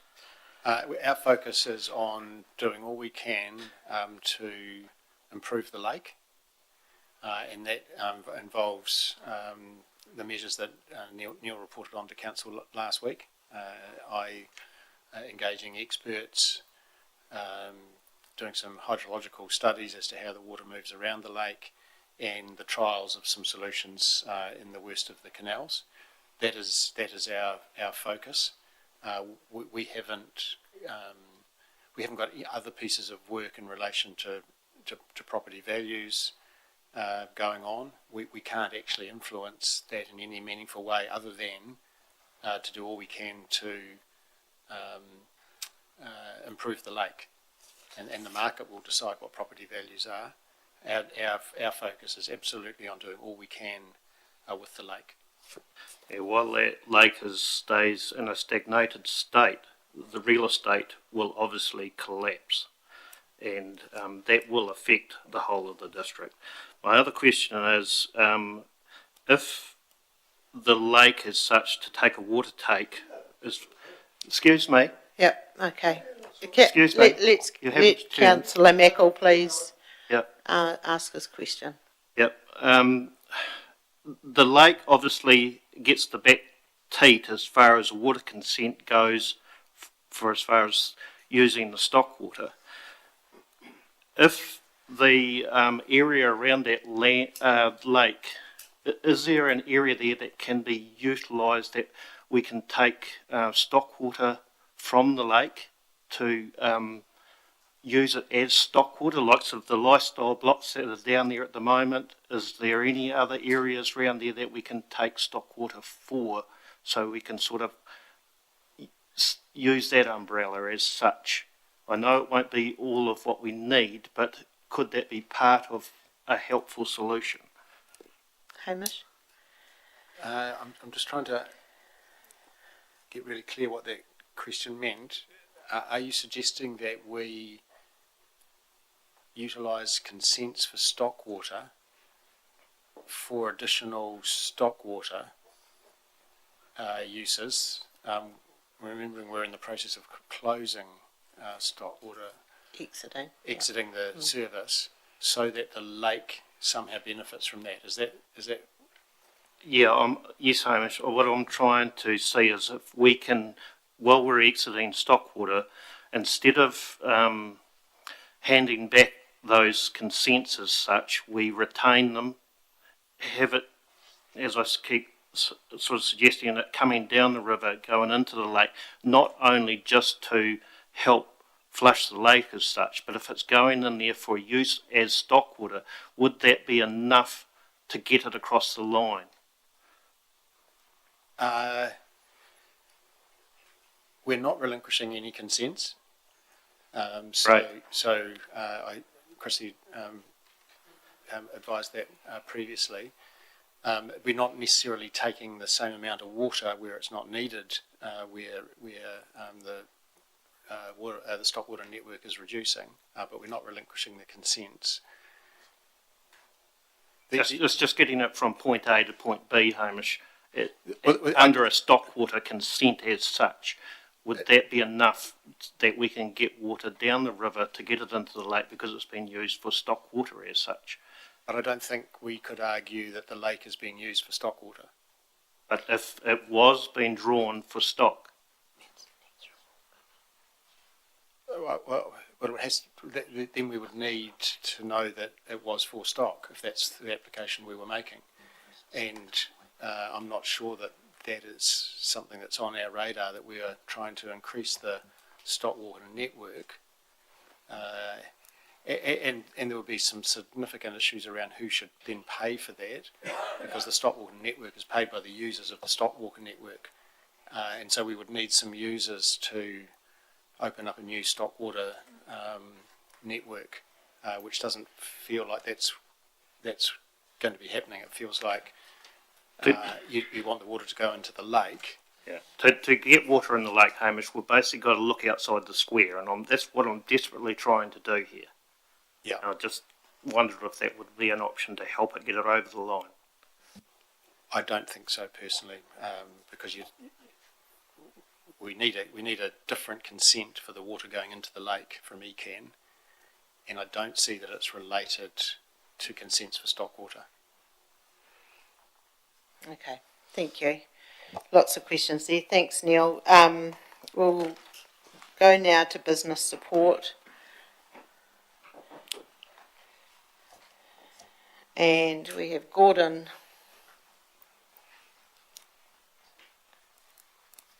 coming through and Helen. Hi, Gordon. How are you? Good. So Gordon's report is on page 51 right through to page 56. I'll just wait till Helen gets up. Thanks, Helen. Councillor Cameron, you've got a question. G'day, Gordon. Page 53, Community Facility Booking System. Am I correct in that this refers to the memorial halls and other council-owned assets for people to book? The intention there would be some of those that you mentioned. I don't know the full scope as yet, but some of those will. I think it depends on the arrangement of the operation of the halls. Okay. So I just want to question, that may be a question for Helen perhaps, through the chair. Are there checks and balances in that booking system so that if somebody wanted to, for example, hold a 21st at a hall considered inappropriate for a 21st, if it was someone could say no or someone could say yes, depending on it? Yeah, through the chair. It doesn't, that sort of decision making isn't being taken away from the responsible officer. Okay. So, an application might be made, but then it still needs to would be a responsible officer's decision as to saying, No, you don't think so. So say I wanted to book at Balmoral Hall and I didn't have access to a computer or was not able to use the computer system, I can still ring up information downstairs and book through the Absolutely. Thank you. Thank you, Councillor Wilson. Page 52, grants and funding management. Will that include the biodiversity grants and the whole? Because I bring it up because of the transition to a better outcome for the zone committee. It gives adequate a lot of grants as well, and they're quite often the same people applying for the same grants in the same district. So that I would have thought, will that sort of expand out into that whole space sort of thing for all our grants? My understanding it is for all our grants that we manage currently or distribute currently. Councillor Hooper. Thank you. G'day, Gordon. The online event application process, how's that going? It's been sitting on here for a wee while. It's looks like a great idea. I'm just wondering, is it quite a chunk of work to get it completed, and where are we at with it? Yeah, through the chair. Yeah, it is quite a chunk of work to get it through. There's various pieces, front end, back end stuff to manage these things. So it's progressing quite nicely. We had targeted a sort of July completion for that. That may slip a little, just due to other commitments that go on. But no, it's tracking quite nicely and starting to look quite good. Thank you. Councillor Cameron. Thank you. I want to go back just one up from that. Consultation submission management. Is that when people submit to the long-term plan? Is that sort of collating all that information onto the pages so we know fors and against, how we get that big lengthy document? Is that what that's for? Yeah, through the chair. Yeah, this is around providing a solution that for that management that, once a submission has been received, the work and supporting that management work that goes on to then produce, the reports, etc., that you see and discuss. So when I submit on a plan, it'll say Carolyn supports us. I like that and I like this. Well, who does that? Is that AI or is that a person? We're reading the document and doing that. So that's still, again, that decision making is still with the officers. This is, at the moment, we don't have a process or a nice process around managing those, a tool that can manage those and quickly produce information about this type of theme or that type of theme. It's very much a manual effort. So by bringing this solution in, we're adding, giving them an effective tool, making their lives more efficient, making it a quicker turnaround to be able to produce these things. That sounds quite a complicated, difficult process, like would require some sort of IT intelligence, I would think, to do that.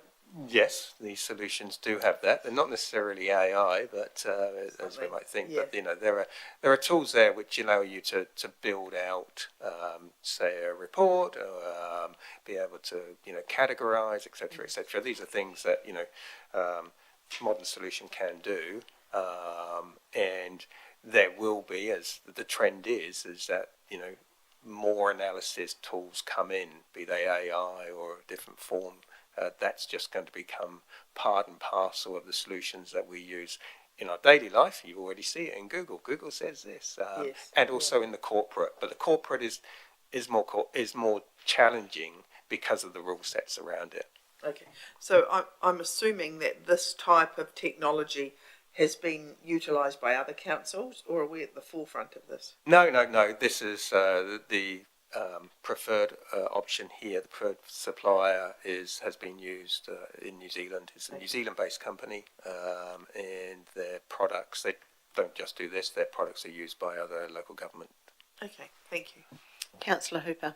Thank you. The Mahi Tahi Council intranet development, that's the information hub for HR.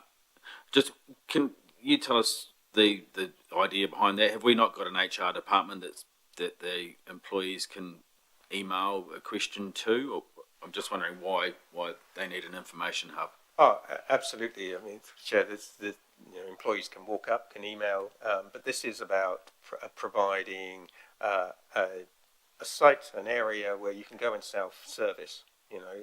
That the relevant information, around working at ADC for an employee, benefits, etc., can be easily found. And a little bit, they're up there, but it's a little bit, the structure's not as great as we would like, and this is the work that we're putting to improve that for the employees here. Do you have any idea of the cost of developing that? That's done as part of our business as usual cost. I don't have specifics around the individual costs. Any further questions for Gordon? No, thanks, Gordon. Next we have Michelle and for Renee, property, and report is on page 56. And I think Mayor Brown and Councillor Ellis had some questions regarding property, if you can remember them. One was the clock tower. I can't remember your question, Councillor Ellis. Hi, Michelle. Mayor Brown. Yeah, thanks, Michelle. Hi, Michelle. The clock tower lights don't work like they used to. There's gaps in them. Has someone noticed that? It's been like it for a little while. I've noticed. And if you have, is there a plan to remedy it? Oh, you might need to turn your light on. Sorry, there's other one. Yeah, there you go. I'll have to check up on that and come back to you. Okay, thanks. Councillor Cameron. Are we in building consent, compliance and development? We're on property. What page? 56. Oh, I've jumped ahead. Okay. Any other? Councillor Ellis. Thank you. That's not my previous question because I can't remember it. Defect free handover for Friendship Lane, 23rd of May. Did the contractor meet the deadline? Yes, they did. Yep. Cool. And so just to follow on from that, because I know this is from 2 weeks. So how are we going? Because we've suddenly got these extra units now, obviously available to rent out. Are we expecting to maintain our occupancy rate to what it is at the moment with those new units coming on stream? Yep, so Karen's got a couple of units still to fill, but yeah, she's confident that she'll have them all filled, and yeah, with tenants moving in early June. Councillor Hooper. Thank you. G'day, Michelle. The Methven War Memorial cleaning. It's a shame that the before photos in the shade you can't sort of see the before and after sort of accurately. But I was just wondering who does the cleaning of that and how much does it cost? So the finishing company arranged the cleaning. GDC did the traffic management because that's located on road. Yep. And I think the cleaning was about 6,500 and the traffic management was about 1,500. Okay, thank you. Councillor Lovett. I might as well ask about the Rakai War Memorial needs a few bits and pieces done on it. So who's responsible for that? Because I'll get back to them and tell them, or Anne might. We're just getting a structural engineering assessment on the Rakai War Memorial and the Methven one, and then we'll make some decisions from there once we know what the structure is and yeah, how sound they are. Thank you. So are all war memorials around the district, are they council property? Is that how that works? Yeah, they are. So, and council funded, so the RSA only look after the main memorials, like the Auckland War Memorial. So they have offered some funding, but it doesn't really go too far. And are there any, is there any funding available to apply for I mean, I know we got a little bit of funding, but that was the better off funding, I think, to move the Boer War Memorial. I have looked into it, but I haven't been able to find anything yet. But I am still actively pursuing some funding. Thank you, Councillor Lovett. Just from the Rakai meeting the other night, I was just asked before, the report that was taken there on the earthquake strengthening, is that available to us to have a read, or will that come later at a meeting? I'd have to come back to you on that, sorry. Okay, Just to double check, any questions on page 58 on the airport or forestry? Councillor Mackle.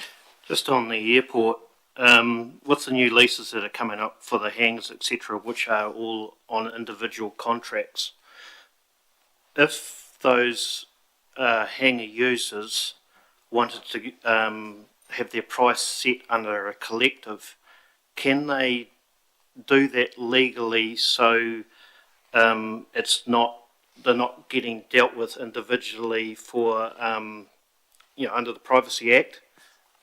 As a collective, can they sort of join as one to get one price over everything? I would have to say no, but we'd need to look into that. So that on individual leases, so you can't deal with them collectively, but I can clarify that and someone will come back to you. Yeah, it's my understanding the users down there of those hangars want to set their price under a collective type price. So if it could be done, so the council doesn't have to basically hide behind the Privacy Act to deal with them individually, because they want to be dealt with as one. Thank you. Any other questions for Michelle? No, thanks, Michelle. We've got Erin next on finance, page 60 and 61. Is Erin here today? I'm Erin so today. you're Erin today. Yeah, Thanks, Erin Helen. was away sick. So just probably update on the audit for the annual report. We met with the director, Julian Tan, our new audit director, yesterday, just to confirm the audit plan with them. We will be doing a second interim audit this year, just so that we can try and get ahead of the work before it comes in at year end. So that will be starting on the 21st of July. And then their team will be back on the 15th of September to start the final audit. Councillor Cameron. Thanks, Helen. Is there additional cost to that, or that's all in the audit? It's all part of it. All We're part just of the bringing audit. forward the work earlier. That seems sensible, doesn't it?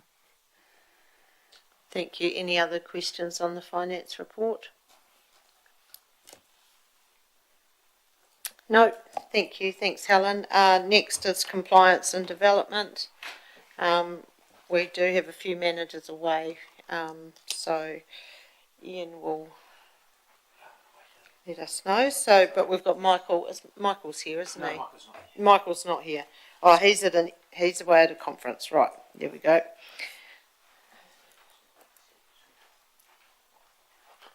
So we have building services, page 62. Ian will answer or get back to us if there's any questions. Councillor Cameron. Thanks. I just have a general question. Now there's a move to allow granny flats to be built without consent under a certain square meterage and other structures. Have you done any sort of forecasting on what the impact would be in terms of council income? Thank you. Through the chair, there is quite a lot of work that we're doing internally. It's a bit of an emerging topic at the moment, but undoubtedly there's going to be more work. But the work that has to be done for the council is around admin. So there's a process that has to be followed. It's merging where they have to apply for a PIM, and then that has to be assessed. There's some various technicalities around that, and then there's some administrative duties that we're going to have in terms of recording what's provided, and then making that available in the future for people that are purchasing properties and doing all those sort of things. So the council will still have an involvement in that space, but we won't be able to obtain the fees for building consents and everything else that we normally would. So I think probably the simple answer to it is yes, there will be an impact, and it's likely that there'll be less income from housing. Yeah. I would suspect. So can I just carry on with that? Because these small homes, granny flats or whatever they are, they still have to hook up to the water and the sewerage and stuff. They're not septic tanks and things if they're in town. No, correct. And would they be? If I built one on my front lawn, can I sell the small home independently of my? Like, would it need its own title, or how's that going to work? So, through the chair, this again is a very good question. It's something we're canvassing because there'll be still the requirement to connect to council's infrastructure, and of course, development contributions or what the future evolution of those might be will still be something that the council will be wanting to obtain as well. So there's that side of things, and then the other side of it is that to do with the subdivision. There will still be a requirement for subdivide to gain an extra title, but of course, historically we've had things like cross leases and various other solutions that people have had that are also available to them. So, how the market responds to this, we're not actually entirely sure yet. but it is certainly new stuff that we're turning our mind to on a daily basis. Because I think they can go to 70 squares, is that right? Which is not, it's sort of small, but it's not 30 square metres. So, I mean, also, how does that fit in with their district plan? A whole lot of considerations need to be.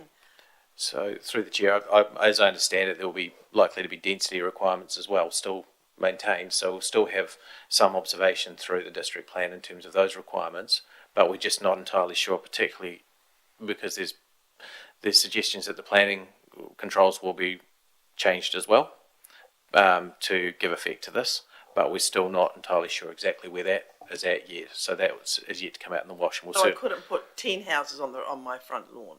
Well, if I've got 700 square metres, can I stack 10 houses on? Well, we don't know yet. It's probably a little bit too soon, but we'll certainly keep councillors informed of as we progress. That's going to have a huge impact on a lot of aspects of our activities. Yeah, thanks. Good question. So, Councillor Todd. Thank you.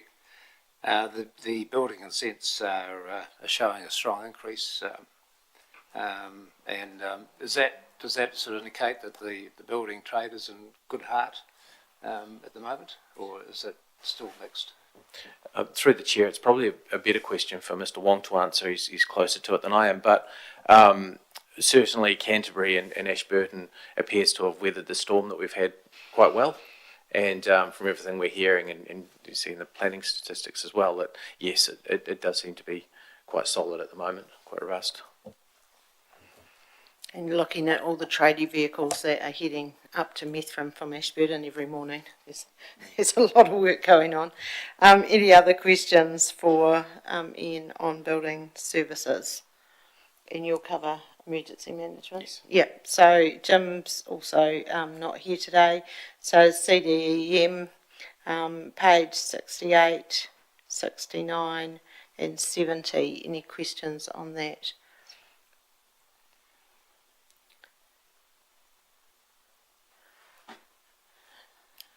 No. Happy to move on. We've got Fran in for Rick today. So we'll start off with the alcohol licensing bylaw monitoring and enforcement. You just need to use that middle one. Thanks, Fran. Any questions on the alcohol licensing?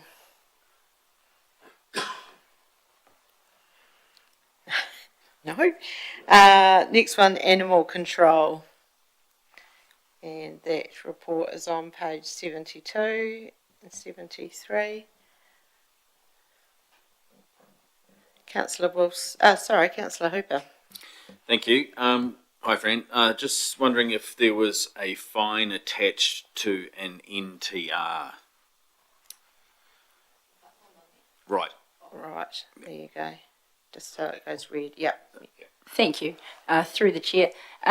So when we serve NTR, there's no fine at that point, so it gives them a date to register the dog, and then if they don't register their dog after that date, then we can issue an infringement. How long's that grace period for, when you serve it to, how long is normally have they got to make that payment? So the contractor puts a date on that, so it can vary, depending. Often it's 2 to 4 weeks. Okay, thank you. Councillor Todd. Thank you. Just under dogs currently registered, I think I've asked this question before, but I can't remember. So in May it's 6,935, then it drops to 1,929, but unregistered go up to 4,900, then it goes back to normal again. Can you just refresh my memory why that is? Thank you. Through the chair, that is the time that the new dog registrations are loaded on. So it's usually early to mid-June. We do the new fees and they get sent out. Mayor Brown. Yeah, just following off of Councillor Hooper's question, I thought there was something in fees and charges which gave direction on unregistered dogs. There was a fine, I thought, but I think it was in the fees and charges, but could be wrong. Yep. Thank you. So the infringement for failing to register a dog is $300. So if they have an NTR registered it at the end of the date, then we issue a $300 infringement. Thanks. I've just got a question on 4.42, the dog control, all the breakdown there of attacking, fouling, barking, etc., etc. Then that's come from the CRMs. Can we have an update on how many of these have been completed?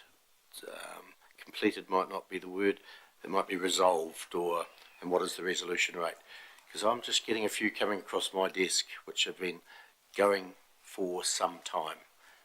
So these are just for them, or all the months there.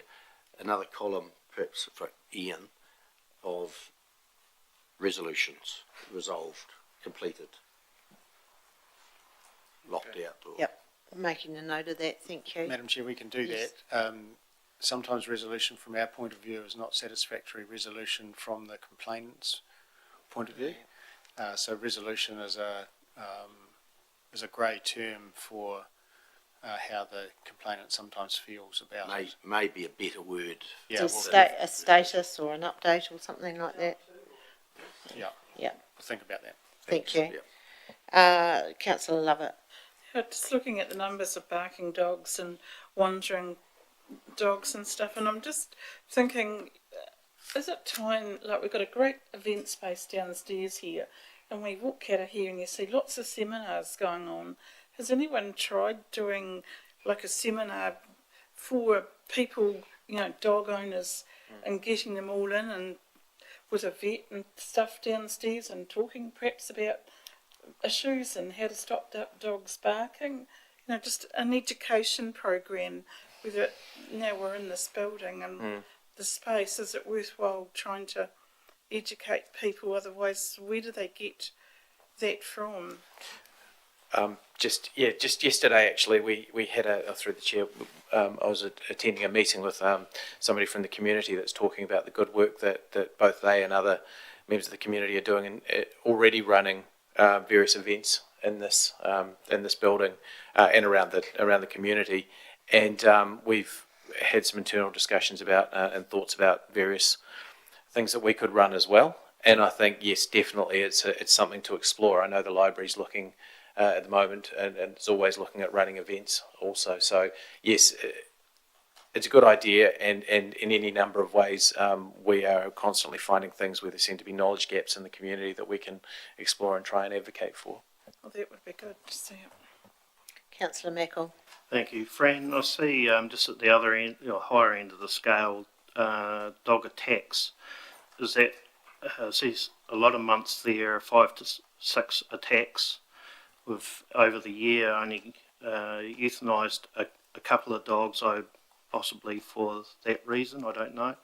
How many of those are on people? Do you know? Thank you. Through the chair, I couldn't give an exact number on how many were on people without looking it up. Do you feel that our policies are stringent enough?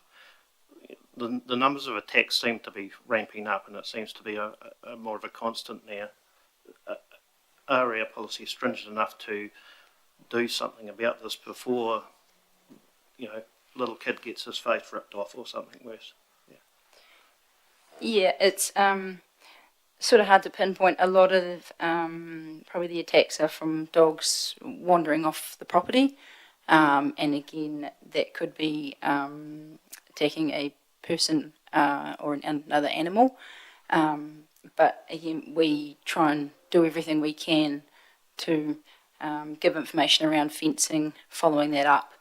But it's just, these off chances the dog can get out, and then we follow up from there. But it's hard to sort of tell every dog owner, about their fencing. Yeah, I realise fencing is a problem, but I think it needs looked at a bit more strongly. Councillor Todd. Thank you. Just on the barking dogs, are these repeat offenders or are they new each month? Can you sort of tell that sort of thing? Thank you. Through the chair, a mixture of both. So maybe that's where resolved or status report might be quite helpful, because that might give us some of that information. Councillor Ellis. Thank you. I'm moving on to food safety. Yes, fabulous. So we've had all those food control plans audited, and we had one very unsatisfactory audit where the premise had to be shut for it temporarily.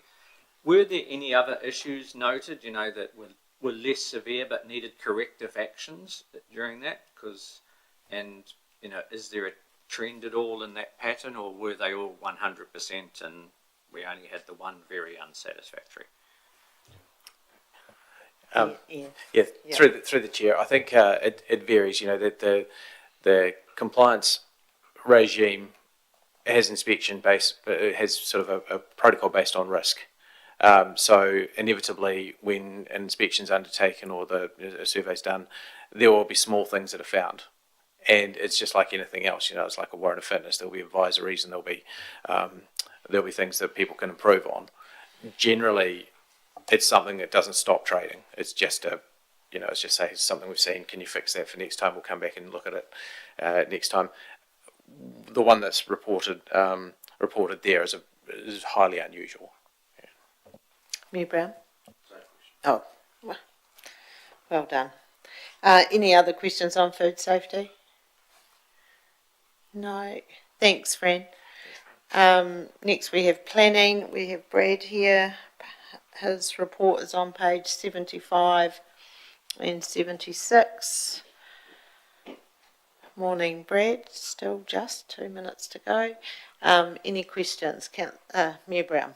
Just on resource consents, if you don't meet the statutory timeline, I know there was a law passed some years ago, it costs council if you don't have it done. Is that still relevant today? Through the chair, yes, there's a discount that's applied depending on how many days it goes over, and that's a discount on the fee. Would you have any idea of what the discount has been in the last, say, year? Of what we've given? Since I've been in the role, we haven't had a consent go over, and even before there was only a couple. I don't know the exact number, but we do report on it back to MFE. Is it hundreds of dollars or thousands? Hundreds. Yeah, it's been through the chair. It's been hundreds at max. Thank you. Thank you. Any other questions for Brad? No. Got off easy. Thank you. We have now a report on economic development. So welcome Simon up. And I see we've got Sarah and Shelley here, so I don't know if you want to come forward as well.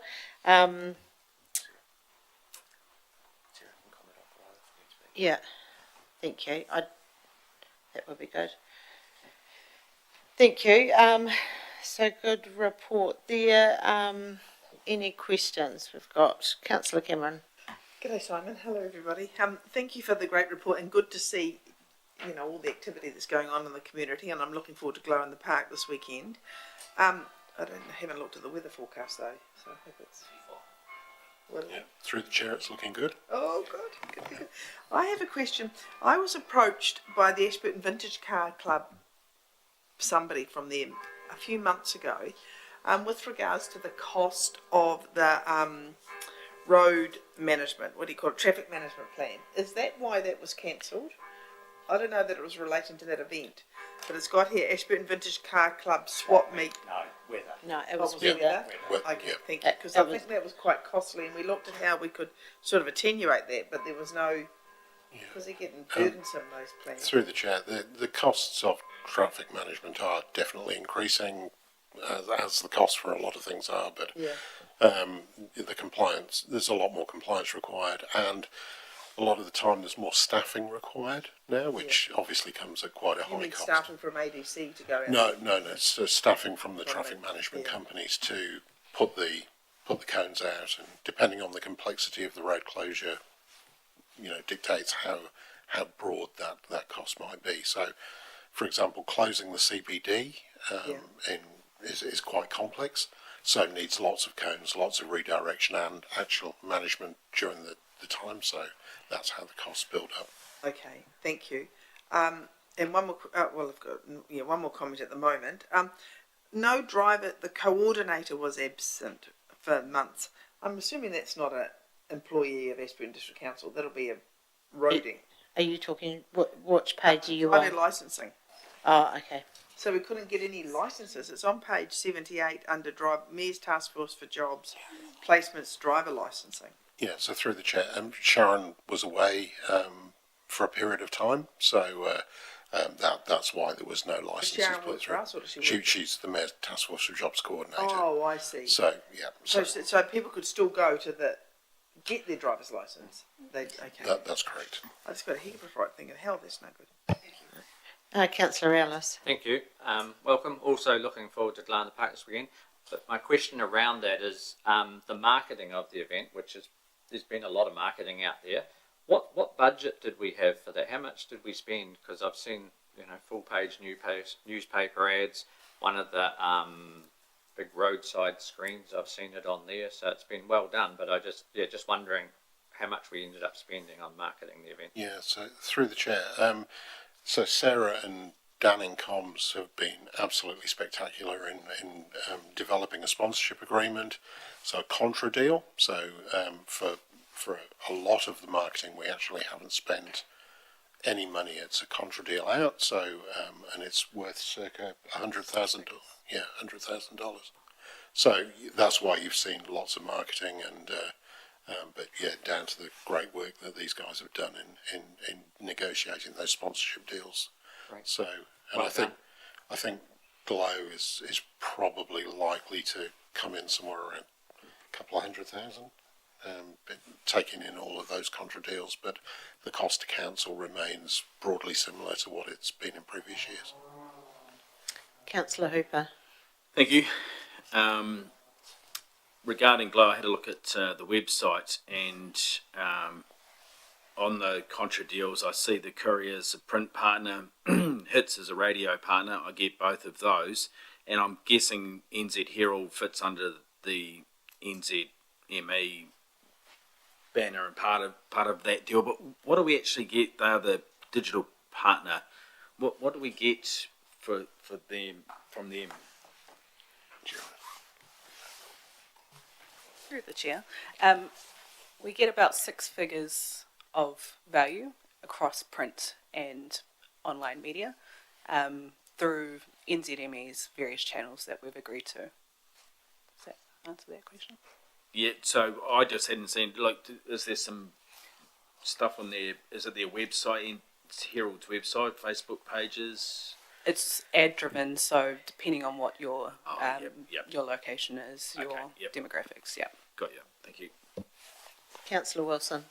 With regards to the tourism advisory group turning into a working group, I'm just fascinated to understand how that happens, because we've been a council that's historically had few committees, because we've sort of, that's been a policy almost this term, but we have we've increased one, we've improved one by first up we did the working group for the Stockwater one, and then we did a water services committee, and then this one, how is that? It sort of feels to me it's coming up from the bottom up, not from the top down. There's no councillors on that advisory group. Yeah. So how do we turn, if it's going to be a working group, that's quite a marked change, isn't it? Because a working group has quite a council vibe to it, doesn't it? It's made up from tourism operators and community. And I guess it only gets reported through this report here, is that correct? Yeah, that's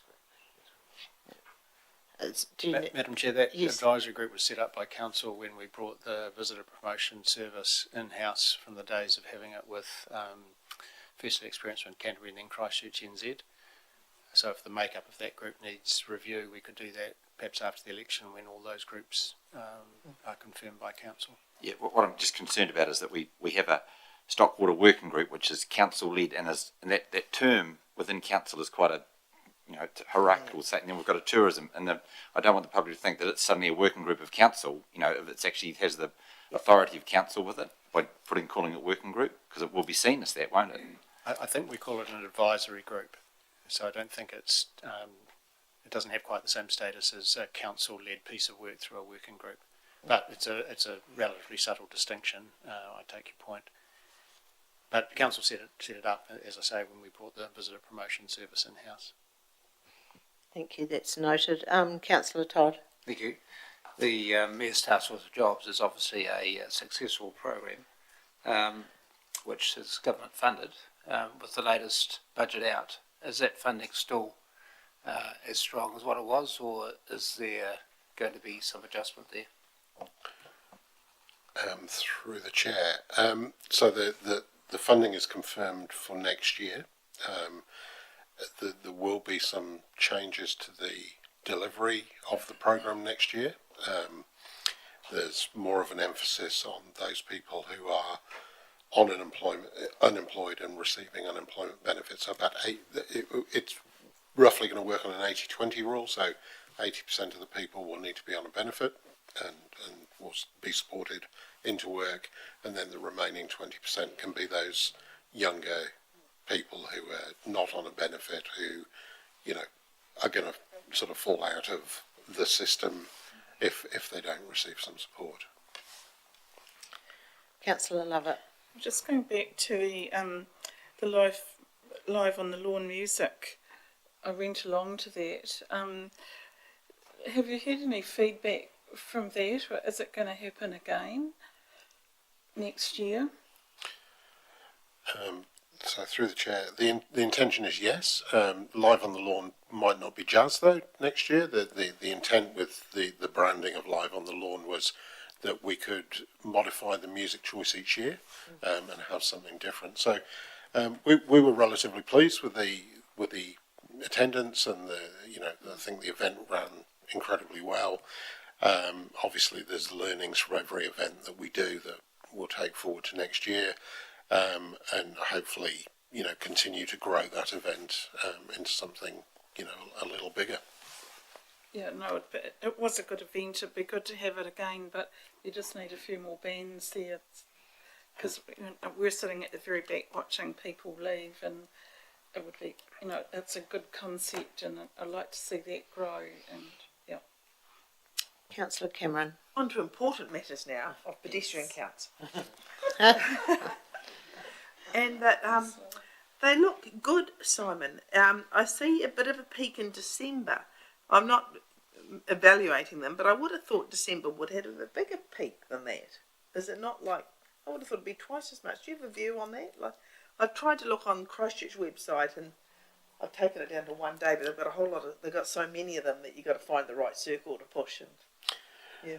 Yeah, through the chair, I mean, there was certainly an increase in numbers in December, which is unsurprising given the festive period and perhaps longer trading hours. There seems to be quite a correlation between when shops are open and the busyness of the CBD. Well, that's good, isn't it, for prospective builders and things? Yeah, look, that's the thing I'm taking out of the data at the moment is, the more responsive the retailers can be to the community, the more the community will use it. I mean, that's maybe just a complete no-brainer. Yeah. I don't know, but that's really what's coming out. It's really interesting that there's kind of a stability in numbers. Yes. When you look at the whole period, there's, it doesn't sort of move by very much. Weather seems to play a little bit of have an impact. Certainly the wetter days, which is great that we can see that overlaid on the data as well. Yeah. So is this information available on the website? Like I've just looked up Christchurch City Council. Can we do that for Ashburton District Council? So through the chair, yes, it's possible to do it, but it is incredibly costly to do it. So I have spoken to the provider of the system, and they can do that. It is relatively manual to take the information out of the system and then apply it. So essentially you have to download the data and then upload it into a mechanism that can display dashboards because online. they've got filters on the Christchurch one to put the dates in and the times, and that's just a fancy option, is it? The tool I've got allows me to do all of that, which is how you get the reports. But yeah, essentially you'd have to download it all and upload it then into a purpose-built dashboarding software that is web-enabled. So it's not as straightforward as one would hope. Oh, well, we can look to that in the future. Can I ask another question, please? Yep. In your role as business development manager, do you have an opportunity to talk to people that want to invest in our town in terms of building and property and retailers and hospitality and all those other things? And would this information be quite useful for them, or so far not? Or Yes, it would, and we've made the retailers aware that it exists, and there have been investors that have asked for the information, and I've provided. And it was at a time where I think there was maybe a month and a half, so it wasn't great, but at least it was better than nothing. It's better than saying no, we haven't done it because we're not interested in that. So I think that's really good. Thank you, Simon. Appreciate it. Councillor Hooper. Thank you. Shelley, I just had a look at the midcanterbury.co.nz website that you've just finished. Is that finished, or is it still a bit of a work on? I understand it's a fluid thing anyway, but are you sort of... Yeah, that microphone's not working, so you need to borrow the other one. Thank you. Yes, thank you through the chair. Correct, websites are never finished, but phase 3, which was our final phase, is complete. Yeah. Okay, just a wee heads up for you that when you click on the places to stay on the front page, it takes you to things to do. Yes, for the landing on the search function. Yeah. And so the likes of some of our businesses, do they have access to it so they can upload their own stuff to it, or does that have to all come through you? In the past, it was manual like that through myself. Yeah. However, with phase 2 of the build, the functionality is now being pushed out to the retailers, or not necessarily retailers, the operators, anybody that is listed on there. Mm-hmm. So 3 weeks ago, all of the operators that have a current listing were emailed an update on the site, what it can now do, and their login information. So they can log in, update their hours, their photos, do a promo, anything they like as often as they like. So they have that full management capability now. Great. One question though, so I clicked on things to do and cafe time came up. It's alphabetical at the moment. Okay, so is that... Yeah. I'm just wondering why that's in that category at all and not just in the places to eat section. It's something I've picked up as well. Okay.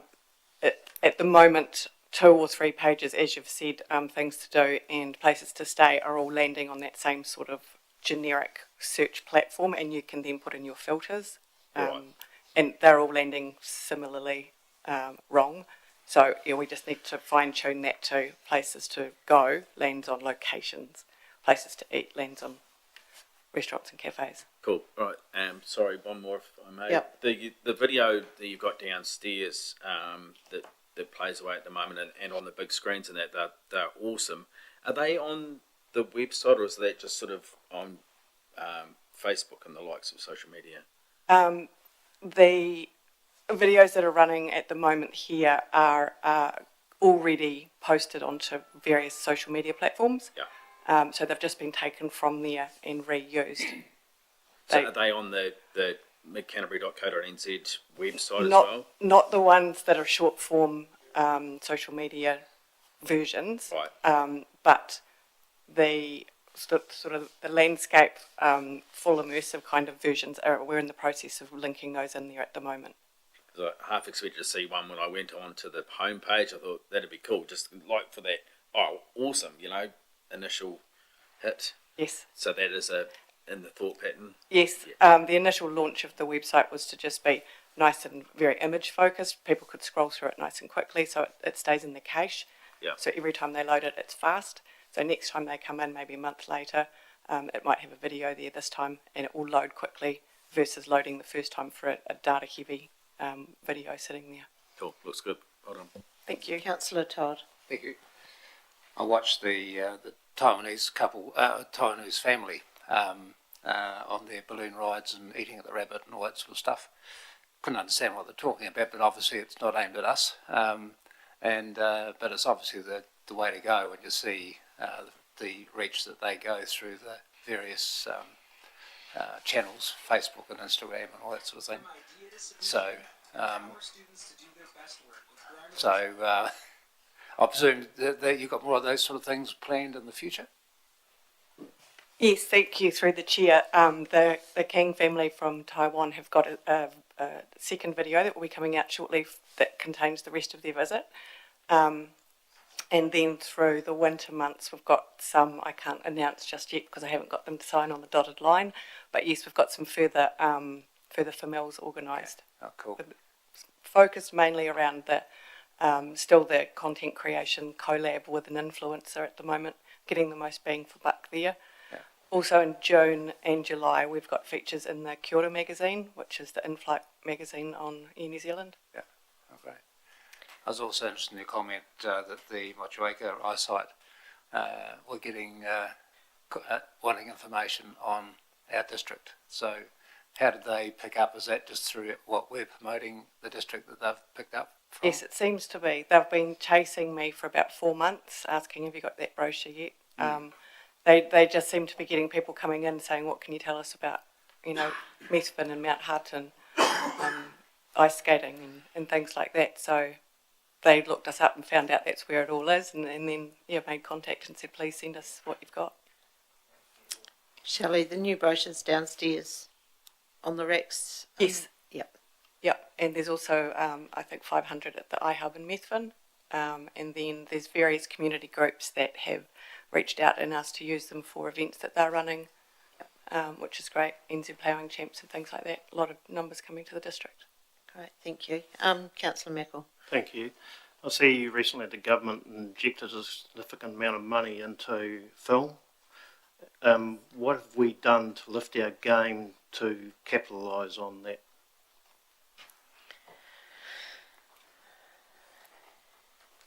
Through the chair, nothing directly from Ashburton District Council's perspective.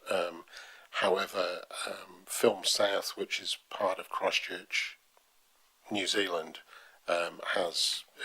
based in Film South are based in Christchurch, NZ, and they take a more holistic responsibility for attracting films to the Canterbury region. So yes, so as far as Canterbury goes, we'd probably be at the top end of what's available for that industry. Should we not be giving it a good nudge so we have more exposure there?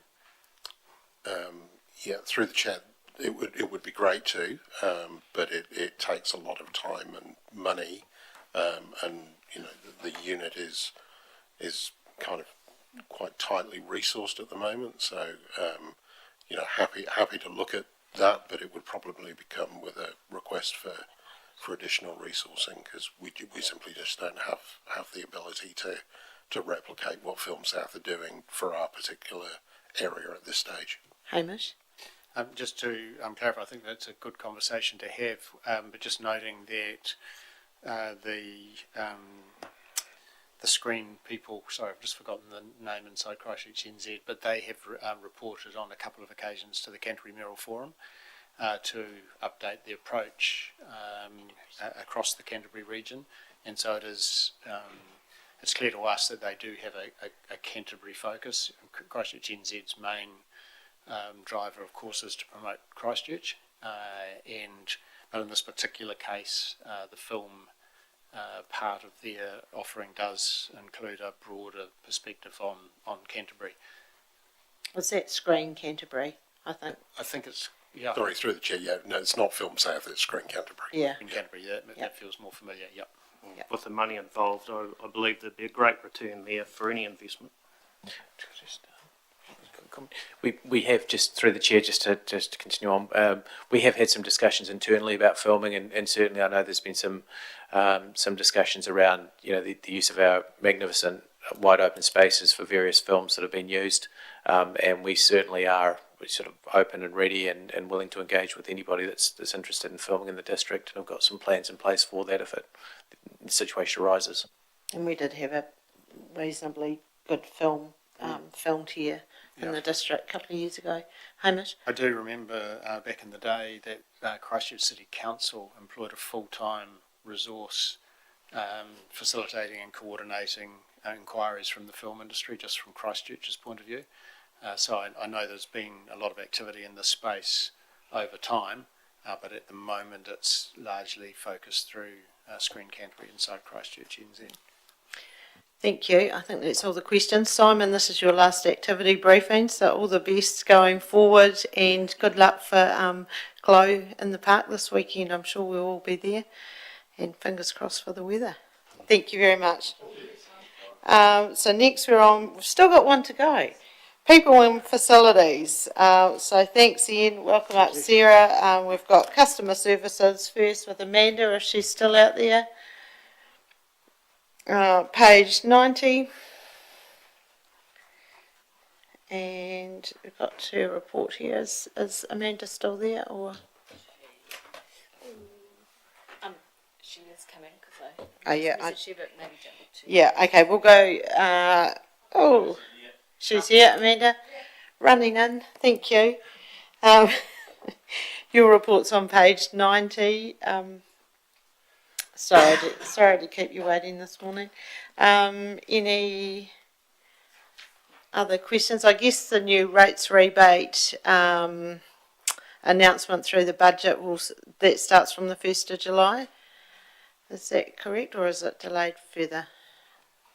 The right one? Yeah, that one's fine. Yeah. Through the chair, sorry about being late. Good. Very interesting. We had a wee webinar yesterday with regard to the new rates rebate and how it was going to go and flow. Big changes for most of the country, but we're not too badly affected. The super cold card is going to be key this year. That'll be the message we'll be getting out to most people. Super annuitants have a higher threshold than a low-income family do. Okay. So to get this, they'll be needing to bring in their card. We need to get some references off the back. We need to cite it. So that's their key message this year. Bring in your gold card to get the higher rate. And it's a big jump too. And there'll be some comms go out about that as well. Plenty of comms. Yeah, thank you. Councillor Hooper. Thank you. Hi, Amanda. The Age Concern Expo, was there a lot of interest in rates rebates there? Through the chair, there was good conversations, but not a lot, because a lot of people had probably already had it. Recycling and rubbish was the big conversation. Any other questions for Amanda? No, thank you so much. That's okay. Jill's not here, so we'll go to Richard, our Network Centre first, and his report's on page 97. How are you, Richard? Good afternoon. Good to see you. Just one small thing to add, which isn't actually in this reporting period, but just to share that we celebrated the 10-year anniversary of the EA Network Centre during May. 9th of May was the ribbon cutting day, 10th of May was the first public open day in 2015. And that was a good event. I popped in, and I know you ran out of sausages. Yes, we did. It was a very good day. Around 1,100 people visited during the day to celebrate with us.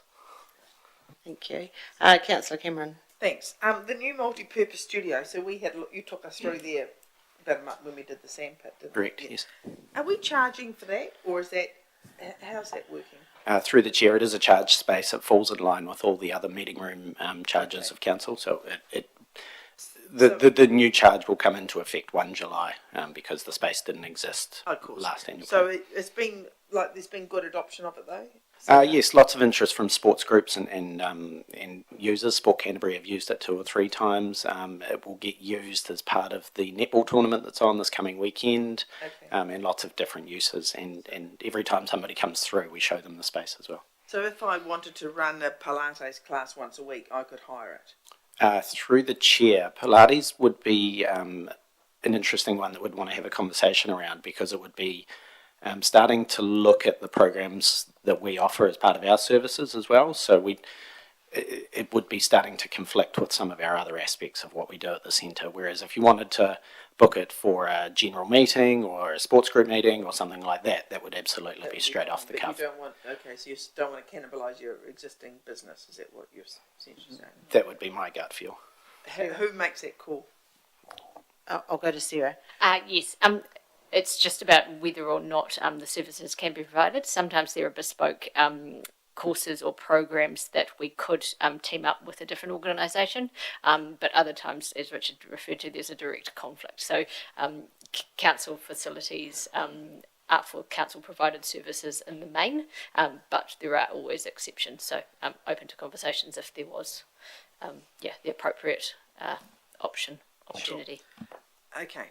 And the other question is, which is really just going back to that, that's a location thing, isn't it? Because the location of that meeting room is close to the council's own gym. Presumably that's where the conflict is. Because I could run a Pilates class in Balmoral Hall, couldn't I? Yes, potentially. Yes. For example, in the terms and conditions for this meeting room, there is a clause that says it's not to clash with other council services. So on that location, and I on could this go to location, Timwood Hall and run a Pilates class. This location too. Yeah. Te Whare Whakatiri. So the outlying facilities within the that's main interesting. area. That's interesting. My next question is, how is the sandpit going? Through the chair, it's, both the sand court and the grass court have actually been really well used. Obviously, it's a little bit weather dependent, but I drove through, I want to say it was 2 days ago, and I saw a group of college students out there using it, which was great. We did expect use of it to be a little bit lower through winter, as you would expect, and then I've got big hopes for it to grow rapidly during summer. One of your team goes out in the morning, takes the covers off it every day, or only on good days? Through the chair, we're only doing it on when there's a demonstrated interest. So somebody comes and says, "Can we use it?" Or if we know we're going to have a large group coming through to use the rest of the facility, then we'll take it off at that point. Through summer, that ethos may change. We may open it up a little bit more, so it's a little more organic. But right now, it's just as used. Yeah. Councillor Hooper. Thank you. G'day, Richard. The Couch to Wellness May program that's underway now. How's that going? Is it full again? And can you remind us the previous ones? What sort of ongoing membership we got from them? Through the chair. So Couch to Wellness is designed to get people into their first step of activity. So the class is capped at 20 participants. At the moment, we're sitting at 14 for the term 2, or the May, June kind of wave.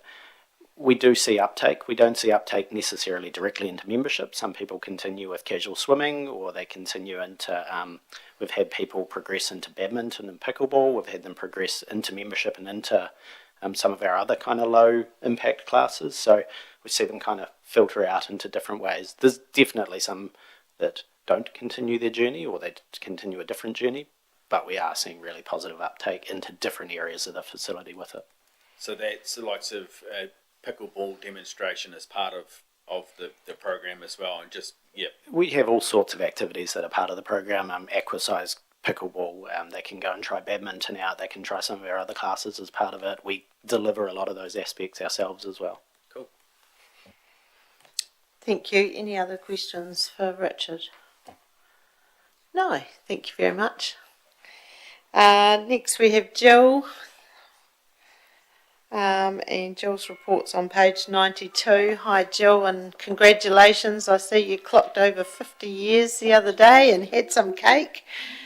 Fantastic achievement. Any questions for Jill on her report?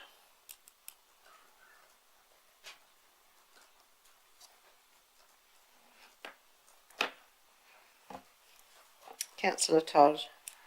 Thank you. It's not a really question, but when you see your graphs heading north in most areas, your successor for a budget is going to be interesting, isn't it? Really, as to how you plan for the future and and how you budget for what increase on an increase is going to be a challenge for you.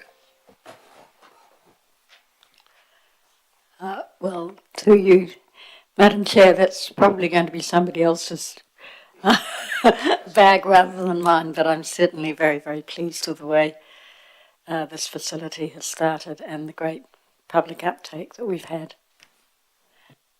Thank you. Mayor Brown.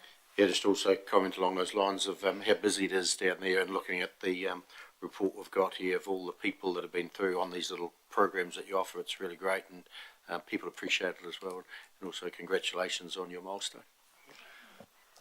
Thank you. Thanks, Jill, for popping up. And lastly, we have Ashburton Art Gallery Museum. Shireen, welcome up. Reporters on page 104. And questions for Shireen. Councillor Hooper. Thank you. Hello. Any lift in sales since the shop has been moved to the ground floor? Through the chair, there hasn't been a noticeable lift yet, but we are certainly getting a lot of people spending time in the shop. So we're hoping that will translate to sales soon. It's only 2 weeks in. Yeah. Thank you. Mayor Brown. Related or slightly related question on the art strategy. Has there been much progression, or am I asking the right person on that strategy? Through the chair, we had a meeting that was scheduled at 12 o'clock today. So that has been slightly delayed until, I believe, tomorrow. And that's just a pre-planning meeting because clearly officers need to be involved, but so do councillors. So we're doing a pre-planning meeting internally first, and then we'll be working with parties going forward. I believe it's in year 2, so after, July. Okay. Councillor Cameron. Thank you. Shireen, the shop, just following on from Phil's comment, is much, much smaller. Well, it looks smaller. Is it smaller? Through the chair, so the immediate footprint is a bit smaller, but just to keep in mind that the plan for the retail space is for it to go online, so that we can essentially widen the scope of who can purchase from the shop. And we're still, there's, I guess we're monitoring to see how people use the space. Yeah. We do have other areas in the foyer where things could pop up, some display things, and it might be around our exhibition merchandise. Yeah. But essentially in terms of its footprint in that area, it's a little bit smaller. I went to the opening on Sunday for the new exhibits there, which was very well attended. Yeah, the artist talks, you mean? Yeah, the artist talks, yeah. Tremendous. But I looked at the new gallery and all our it's great to see all those pictures hanging up there. Like, really good. Thank you. Yeah, I think that's great. I think it makes a real difference to our local community and those visiting to see the works that we actually look after. Yes. And it's a really nice, this morning I was talking to a gentleman about how it really is a reflection of the community based on the things that we do collect and we care for. So we're really excited about bringing those works out more often for people. Yes. And it's good to see people, because some of them are modest and some are quite fancy, So will they be rotated? Is that the plan, like every 3 months, or what's the... Through the chair. So the intention is that space will rotate, probably not as rapid as our actual exhibition program, because we do want to allow for people to have the opportunity to visit multiple times to see their favourite works that they really treasure on display. And the art gallery and the council's collection is still modest in size in terms of other art collections in the country. So it doesn't fully give us scope to be able to change the shows over, every month or every 2 months. Yeah. So we're thinking at this stage twice a year, and we'll see how we manage that. I think that's going to be a great improvement for visits and stuff too, because you see, it's an art gallery. It's good to see more art. That's right. So I think you've done a great thing there. Thank you for your support with it. Thank you. And you've got the opening of Puaka on Friday, is that correct? Yes, we do. 5:30 on Friday. The Puaka exhibition and the Ashburton Guardian photographs exhibition. So 2 opening on Friday night. Thank you. I think that's all from us. Thank you very much, Shireen. And that brings us to the end of activity briefings. Just one item to note. I think it was Councillor Hooper's question around the photographer at Glow. There is a photographer coming in for 3 nights and a videographer. Is that right? Ian, I think. Yeah. So that's come through. Thank you all. We'll finish up now I'll stop recording and